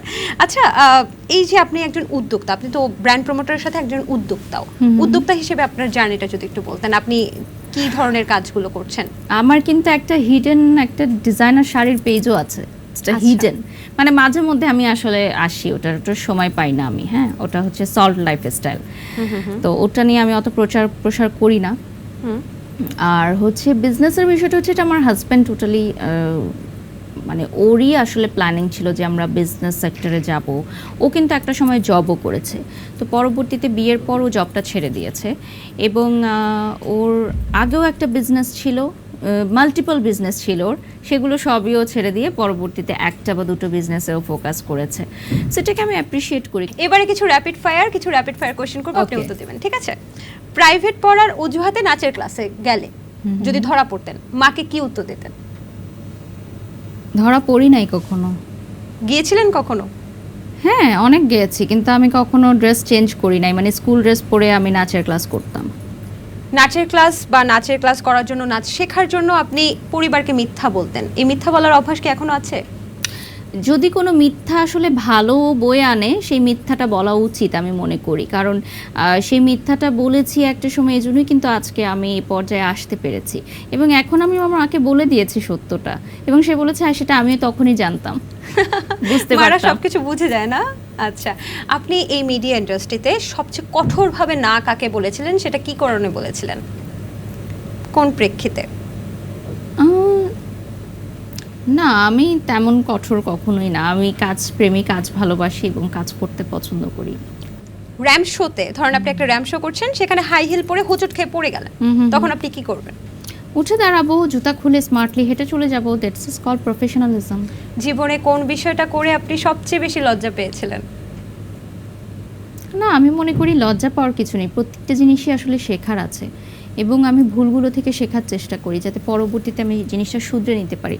কোনো কিছুতে লজ্জা লজ্জা কিসের? পাননি? লজ্জাকে কবর দিয়ে আসলে এখানে কাজ করতে আসছি। মানে মিডিয়া ইন্ডাস্ট্রিতে কাজ Yes. করতে হলে নির্লজ্জ হতে হয়? ডেফিনেটলি। এত মানুষের ট্রোল আপনি কিভাবে নেবেন তাহলে? আপনি লজ্জায় মরে যাবেন। তাহলে নিজের আপনাকে উপর পড়ে ঘরে যাচ্ছে বসে- কিন্তু বারিশা আপু, হ্যাঁ? নিজের উপর পড়ে যাচ্ছে। মানে মানে এই যে আমিও তো মিডিয়া ইন্ডাস্ট্রিতে আছি, তাহলে কি আমিও নির্লজ্জ সবাই নাকি? তো এক না। আচ্ছা আচ্ছা, সবাই তো আমি না। তাহলে কি আপনি নির্লজ্জ? আমি তো বললাম যে আমি আমার লজ্জাকে কবরে দিয়ে তারপর এখানে কাজ করতে আসছি, কারণ আমি হচ্ছে ক্যামেরার সামনে কাজ করি। আমি যখন একটা লাইভ করি, আমি প্রোডাক্ট নিয়ে কথা বলি, আমার মাথায় এতগুলো স্টাডি থাকে, এতগুলো নলেজ থাকে, তখন হচ্ছে লাইভে কমেন্ট উঠতে থাকে, এত বাজে বাজে কমেন্ট। আমার মেয়েকে নিয়ে, আমি যখন প্রেগনেন্ট ছিলাম তখন একজন কমেন্ট করছে, আমি দোয়া করি তোর পেটের বাচ্চাটা যাতে মরে যায়। আমি লাইভ কন্টিনিউ করতেছি। তো দর্শক, আপনারা শাড়ি দেখতে পাচ্ছেন, শাড়িটার দাম এত, স্ক্রিনশট নিয়ে অর্ডার করেন। So what? ওখানে কমেন্ট করছে, আমি দোয়া করি আপনার পেটের বাচ্চাটা যাতে মরে যায়। আমার তখন 7+ মান্থ রানিং। আপনি কমেন্টটা পড়েছিলেন? হ্যাঁ। আরেকটা কমেন্ট আসছিল, দোয়া করি তোর পেটের বাচ্চাটা যাতে প্রতিবন্ধী হয়। তো আমি সেই কমেন্টটা পড়েছি যে আজকে একজন মা হিসেবে আমি বলবো দীপ্ত টিভি চ্যানেলে যে প্রতিবন্ধী যারা হয় বা অটিস্টিক যে বাচ্চারা হয় তারাও কিন্তু সন্তান, এবং তাদেরকেও হচ্ছে তাদের মারা যে পরিমাণ ভালোবাসা দেয়, যে পরিমাণ আগলে রাখে, আমার মনে হয় আমিও মনে হয় আমার মেয়ে এজেলকে এতটা আগলে রাখতে পারি নাই। আমি অনেক মাদের সাথে কথা বলেছি যাদের বাচ্চারা হচ্ছে ফিজিক্যালি অটিস্টিক বা মেন্টাল কোনো ডিসঅর্ডারের মধ্যে দিয়ে যাচ্ছে। সেসব মাদের জীবনটা কিন্তু একদম স্ট্রাগলের মধ্যে দিয়ে বড় হয়, কিন্তু তারা যে পরিমাণ ভালোবাসা দেয় বাচ্চার জন্য, সেটাকে আমি স্যালুট জানাই। তখন আমি লাইভে বলেছিলাম যে আপনি যে কমেন্টটা করলেন যে দোয়া করি তোর পেটের বাচ্চা যাতে প্রতিবন্ধী হয়, সে যদি প্রতিবন্ধীও হয় আমি তাকে ঠিক ততটাই ভালোবাসবো। That's it. রিলেশনশিপে থাকাটাকেই একটা অ্যাডিকশন? হ্যাঁ, এই অ্যাডিকশন থেকে বের হয়ে আসাটা কিন্তু অনেক বড় একটা চ্যালেঞ্জ, যেটা থেকে আমি বের হয়ে আসতে পারছি, বাট এটার জন্য আমাকে প্রায় 12 থেকে 14 বছর অপেক্ষা করতে হয়েছে। আপনি এখনো কি তাকে ভালোবাসেন? প্রথম না। ভালোবাসা কি ভোলা যায় না? ভুলতে চাই না, বাট ভালোবাসি না, ডেফিনেটলি না। শাকিব খান নাকি আরফান নিশো? শাকিব খান। উপবিশ্বাস না শবনম বুবলি? No comments. কেন? এটা এখন বললে এটা ভাইরাল হবে। আপনি তো জানি আপনার সবকিছু ভাইরাল হোক। না, আমি কখনোই চাই না, এটা অটোমেটিক্যালি হয়ে যায়। আমি চাই না, আমি চাইলে আচ্ছা। তো মানে আমি ওই ধরনের মানে অ্যান্সার দিতাম যেটা আসলে ভাইরাল হওয়ার মতো, বা এরকম নেগেটিভ নেগেটিভ কথা বলতাম। আচ্ছা, তাহলে উপবিশ্বাস নাকি দিঘি? ধরেন একটা নৌকার মধ্যে আপনারা দুজন উঠলেন, যে কোনো একজনকে বাঁচাতে পারবেন, আপনি কাকে বাঁচাবেন? No উপবিশ্বাস comments, নাকি? no comments. কমেন্ট। সবসময় আমি দেখেছি বারিশা আপু কখনোই উপবিশ্বাস এবং দিঘি যখন একটা র্যাপিড ফায়ারে থাকে কখনোই নো কমেন্টস। আজকে আপনাকে বলতেই হবে, বলেন। না, একদমই দুজনকেই না, বাঁচাবেন? একদমই না। দুজনই আমার খুব কাছের, এবং আমি সবসময় মনে করি যে আসলে ভালোবাসার জায়গাটা থেকে আমি আসলে কখনো এটা বলতে পারবো না। ফারিন না মেহজাবিন? No comments. মানে এইটা কিন্তু ঠিক না বারিশা আপু, এটা একটা না, খেলা। দুজনের সাথেই আমার কাজ হয়েছে এবং তারা অসম্ভব স্নেহ করে আমাকে, সো আমি আসলে কখনোই চাই না যে আমার উত্তরের কারণে কেউ আসলে কষ্ট পাক। ওকে, আচ্ছা, মেকআপ রুমে যদি আয়না ভেঙে যায় আপনি কিভাবে মেকআপ করবেন? আমার অনেকগুলো আয়না আছে ব্যাগে, মিড, স্মল, বিগ, সো একটা না একটা বের করে দিব। র্যাম্পে হাঁটার সময় আপনি কোন সেলিব্রিটির স্টাইল ফলো করেন? অনেকেই আছে আমাদের ইন্ডাস্ট্রিতে যারা খুব ভালো হাঁটেন, বাট আমি তাদের মতো একদমই হাঁটতে পারি না। তো ফলো করেও কোনো লাভ নাই, কারণ আমি তাদের মতো হাঁটতে পারি না। জীবনে যা হতে চেয়েছিলেন তাই কি হতে পেরেছেন? আমি জীবনে হতে চেয়েছিলাম একজন গুড হাউসওয়াইফ। হ্যাঁ, অনেস্টলি আমার কাছে মনে হতো যে আমার বিয়ে হবে, আমার সংসার হবে, আমার বাচ্চা হবে, আমি খুব সুন্দর একটা ছোটোখাটো একটা সংসার চালাবো। বাট দেখেন আমার রিজিক আমাকে কোথায় নিয়ে এসেছে। তো সবসময় আমি মনে করি যে আসলে মানুষ যা চায় আল্লাহ তার চেয়ে দ্বিগুণ ফিরিয়ে দিতে পারে, জাস্ট ভরসা রাখতে হবে যে আমার সৃষ্টিকর্তা আমার জন্য ভালো কিছুই লিখে রেখেছেন। আচ্ছা, যদি বাড়ির সহক মিডিয়াতে না আসতো, বাড়ির সহক কি করতো? হাউসওয়াইফ। হাউসওয়াইফ হতো? আর কোনো প্রফেশনে যেত না? আমি আসলে জার্নালিজম নিয়ে লেখাপড়া করেছিলাম, তো হয়তো ক্যামেরার পেছনে কাজ করতাম। ওকে, তার মানে এই বাড়ির সহকের হাউসওয়াইফ হওয়ার একটা সুপ্ত বাসনা ছিল জীবনে। হ্যাঁ, ওটা তো আমি এখনো হতে পারি, কারণ আমি আমার সংসারকে গুছিয়ে রাখতে পছন্দ করি। আমি এমন না যে কাজে ব্যস্ত থাকি বলে সংসারের কোনো খবর নাই, এরকম মেয়ে আমি না। আমার একদম টু দি পয়েন্ট সব কিছু হতে হয়, এবং এটা আমার হাজব্যান্ড অনেক অ্যাপ্রিসিয়েট করে। আমার বাসায় সবাই আমাকে খুব অ্যাপ্রিসিয়েট করে যে আমি শত ব্যস্ততার মাঝেও আমার অন পয়েন্ট থাকে সব কিছু, একদম এদিক ওদিক নড়চড় হবে না কোনো কিছু। ব্রেকআপের আগে সেই সম্পর্কের নাম থাকে বয়ফ্রেন্ড, ব্রেকআপের পর সেই সম্পর্কের নাম কি হয়? Ex boyfriend. শেষ। আচ্ছা, এটা কোনো প্রশ্ন? পিআর, সেটার ফুল মিনিং কি? আপনারা তো পিআর পান অনেক কিছু। Public relationship. বাংলাদেশি হিসেবে প্রথম iPhone 16 pro max user Barisha Haque নাকি মাহি আপু? বোথ। দুজন হতে প্রথম পারে। কে? এখন উনি সিঙ্গাপুর থেকে কিনেছেন, আমি বাংলাদেশে বসে পেয়েছি, দ্যাটস ইট। এটা নিয়ে আসলে মানে এমন কিছু না যেটা একটা অ্যাওয়ার্ড জয়ী একটা প্রশ্ন। জীবনে অনেক কিছু করার আছে ভাই, জাস্ট অ্যান আইফোন। আচ্ছা, সেই আইফোনটাও তো মনে হয় আপনার অ্যাসিস্ট্যান্ট ইউজ করে। হ্যাঁ, ওর কাছেই এখন, আমার কাছে আপনি নাই। ইউজ করেন না? বারিশা হক আইফোন 16 প্রো ম্যাক্স নিজে ইউজ করে না, অ্যাসিস্ট্যান্টকে দিয়ে ইউজ করে না, ও তো Anyways, আমার ছবি ভিডিওগুলো করে, ও আমার ছোট ভাইয়ের মতোই। আচ্ছা, ও আমার সাথেই থাকে, এবং ওকে আসলে আমি সবসময় বলি যে আমার দুইটা ফোনই ওর দায়িত্বে থাকে, আমার টাকা পয়সা ও রাখে, ও ট্রাস্টের জায়গাটা চলে আসছে আসলে। দিঘির সাথে আপনার হাজবেন্ডকে রোমান্টিক শুট করতে দেখেছি আমরা, তবে নেক্সটে যদি আপনার হাজবেন্ড কারোর সাথে শুট করে, সেটা কোন নায়িকাকে আপনি নেবেন? এটা তো আসলে একটা নাম। যারা, হ্যাঁ, যে কোনো একটা নাম। ও আচ্ছা আচ্ছা। ও, আমি আপনাকে অপশন দিতে পারি, হুম। বুবলি নাকি মাহিয়া মাহি? মাহিয়া মাহি ওর ডিরেকশনে কাজ করেছে, বুবলি ওনার ডিরেকশনে কাজ করেছে, সো দুজনের সাথে ওর কাজ হয়ে গেছে, যে বাট ও কোনো একজন। ডিরেক্টর হিসেবে ছিল। যে কোনো একজন, মানে ও ভবিষ্যতে এটা তো শুটের জন্য। যে আসলে ডিরেক্টর হবে সে বলে দিবে, সে আপনি চয়েস ধরেন করে দিবে। ডিরেক্টর। না, আমি ডিরেক্টর হতে চাই না, এত গুণ আমার নেই। আচ্ছা, ব্র্যান্ড প্রমোটার হিসেবে যদি আপনি মার্কেটিং করেন ক্রমানুসারে, তাহলে কাকে কত নাম্বারে রাখবেন? আমি কয়েকটা নাম বলছি। Barsha Chowdhury, brand promoter glamorous gallery by মাহির ওনার উনি তো মাহি, একজন উদ্যোক্তা। উনি কিন্তু ব্র্যান্ড প্রমোশনও করছেন। আমি ওনাকে একজন উদ্যোক্তা হিসেবেই চিনি। আচ্ছা, যাই উনি হোক। পাশাপাশি আচ্ছা। ব্র্যান্ড প্রমোশনও করছেন। অবন্তী আপু হুম। এবং তনি আপু, যদি ক্রমানুসারে আপনি টনি আপু কিন্তু ব্র্যান্ড প্রমোশন করেন না, উনি কিন্তু একজন উদ্যোক্তা। ওনার আচ্ছা। সাথে আমার সেদিন মেকআপ রুমেও কথা হয়েছে, যে ওনার কাছে অনেক প্রমোশনের অফার আসে, বাট রিসেন্টলি উনি মনে হয় এখন প্রমোশন শুরু করেছেন, একদমই বাট তাই। আমি সেটা এখনো দেখিনি। তো আমি যদি আসলে মার্কিং করতে যাই, সেক্ষেত্রে আমি অবন্তীকে ওয়ানে রাখবো, দেন হচ্ছে বর্ষা চৌধুরী, দেন মাহি, দেন তনি। বাহ, আপনি আপনার হাজবেন্ডকে বিয়ে না করলে দুবাইয়ের শেখকে বিয়ে করতেন, ইজ ইট ট্রু? নেভার। আচ্ছা, বারিশা এফবি থেকে সর্বোচ্চ কত টাকা আয় করে? আসলে ডলার আমরা পেজ থেকে এক একটা সময় এক এক রকম, মানে এক এক মাসে এক Range? এক রকম থাকে। 1 লাখের উপরে থাকে ম্যাক্সিমাম। মাসিক। আচ্ছা, বারিশা থেকে বারিশ হওয়ার গল্পটা একজন জ্যোতিষবিদ বলেছেন দেখে তিনি বারিশা থেকে বারিশ হয়েছেন, ইজ ইট ট্রু? না, এরকম না। আমি আসলে ওই কথাটাও মাথায় রেখেছিলাম, পরবর্তীতে আমি দেখলাম যে বারিশা থেকে বারিশ নামটা উচ্চারণ করতে বা মানুষের ডাকতে সুবিধা হয়, তো পরবর্তীতে আসলে শর্ট নিকনেম হয়ে গেছে বারিশ, দ্যাটস ইট। আচ্ছা, আপনার দিনের সর্বোচ্চ ইনকাম কত? ও মাই Per গড, day? এটা আমি কখনো কাউন্ট করে দেখি নাই। আনুমানিক? না, এটা বলতে চাচ্ছি না। এমনিতেই মানে মানুষ এত বেশি মানে নেগেটিভ কমেন্ট করে, বা হয়তো তারা মনে করে যে এত টাকা কেন সে নিয়ে যাবে প্রমোশন করে, বাট আসলে বিষয়টা কি যে আমরা তো এর পিছনে অনেক বেশি শ্রম দিই। মানে আমার সাথে যদি 24 ঘন্টা কেউ থাকে, আমার মনে হয় সে টায়ার্ড হয়ে যাবে। দেখেন, আমি ডাবল অ্যাসিস্ট্যান্ট রেখেছি, ডাবল গাড়ি চালক রেখেছি, কারণ আমার যে পরিমাণে স্কেজুয়াল, ড্রাইভার একজন অসুস্থ হয়ে যেতে পারে, অ্যাসিস্ট্যান্ট একজন অসুস্থ হয়ে যেতে পারে, বাট আমি অসুস্থ থাকলেও আমি কাজ করি।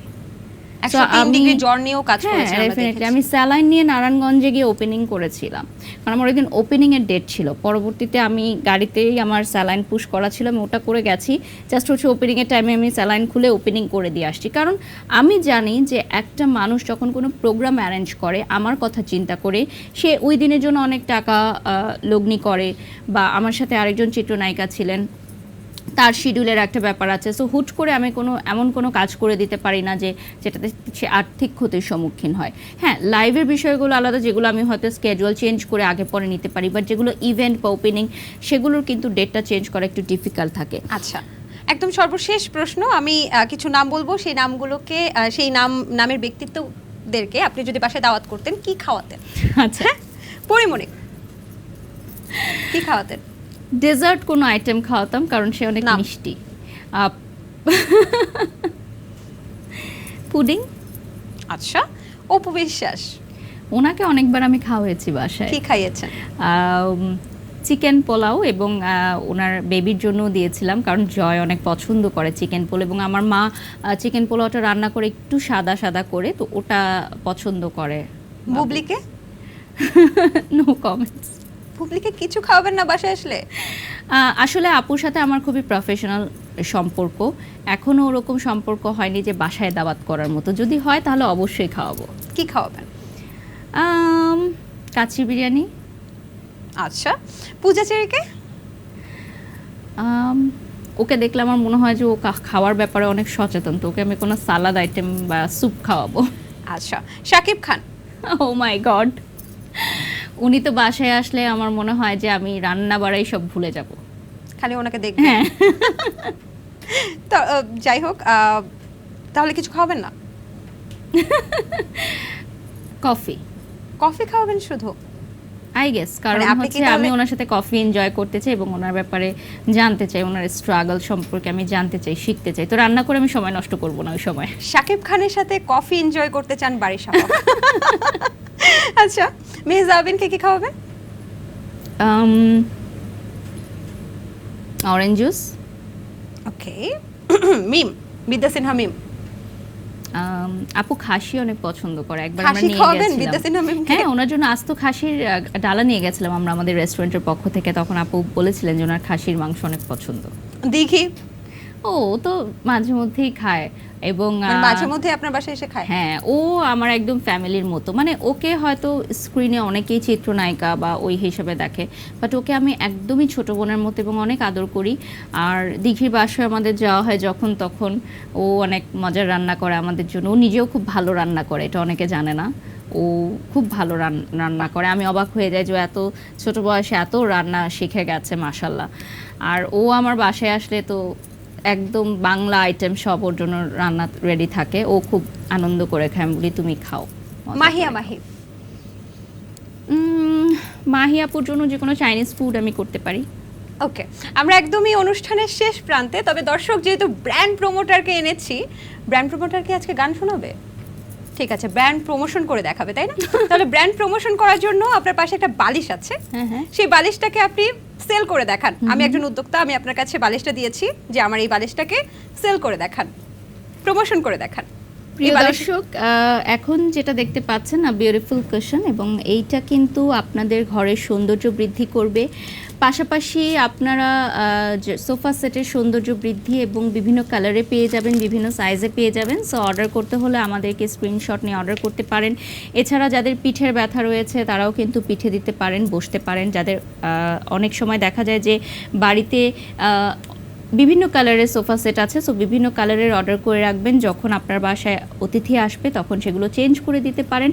আর এই কুশন কভারগুলো কিন্তু খুবই রিজনেবল প্রাইসে আপনি পেয়ে যাচ্ছেন দীপ্ত টিভিতে। সো এখানে চলে এসেও পারচেস করতে পারেন, স্পট পারচেস, দেখে শুনে হাতে নিয়ে বসে তারপর অর্ডার করতে পারবেন। আফা, আমার যদি ইচ্ছে করে যে ওখানে জায়েদ খানের ছবি লাগাতে পারবো না? হ্যাঁ, সেটাও পারবেন। আপনার যে কোনো পছন্দের হিরো বা হিরোইনের ছবি আপনি কাস্টমাইজ করে এখানে প্রিন্ট করতে পারবেন, সেটাও আমরা করে দিব, এবং সেই বালিশে ঘুমিয়ে আপনি তাকে নিয়ে স্বপ্নও দেখতে পারবেন।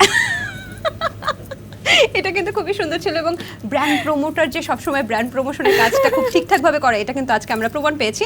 এই জন্য আপনার জন্য একটা গিফট কিন্তু রেখেছি। এত সুন্দর thank র্যাপিড you. ফায়ার পাশাপাশি পাশাপাশি আপনি এত সুন্দর প্রমোশন করে দিলেন বালিশটার, আল্লাহই জানে কতগুলো পিস বিক্রি হয়। এই যে আপনার জন্য দীপ্ত প্লের পক্ষ থেকে সুন্দর একটা গিফট। Okay, thank you. অনেক ধন্যবাদ আমাদের প্রোগ্রামে আসার জন্য। আপনার কেমন লেগেছে এসে? খুবই ভালো লেগেছে, সবসময় ভালো লাগে। দীপ্ত টিভি খুব ভালো লাগার একটি চ্যানেল, সো ভালো লেগেছে and thank you so much Samriddhi. Thank you so much for coming. দর্শক, এই ছিল দ্য টক রুমের আজকের আয়োজন। আশা করছি আপনাদের পুরো আয়োজন অনেক বেশি ভালো লেগেছে, অনেক বেশি এনজয় করেছেন। আগামী পর্বে আমরা আবারও কোনো সেলিব্রিটি গেস্ট নিয়ে কিন্তু হাজির হয়ে যাব। সে পর্যন্ত ভালো থাকুন, সুস্থ থাকুন এবং দ্য টক রুমের সাথেই থাকুন।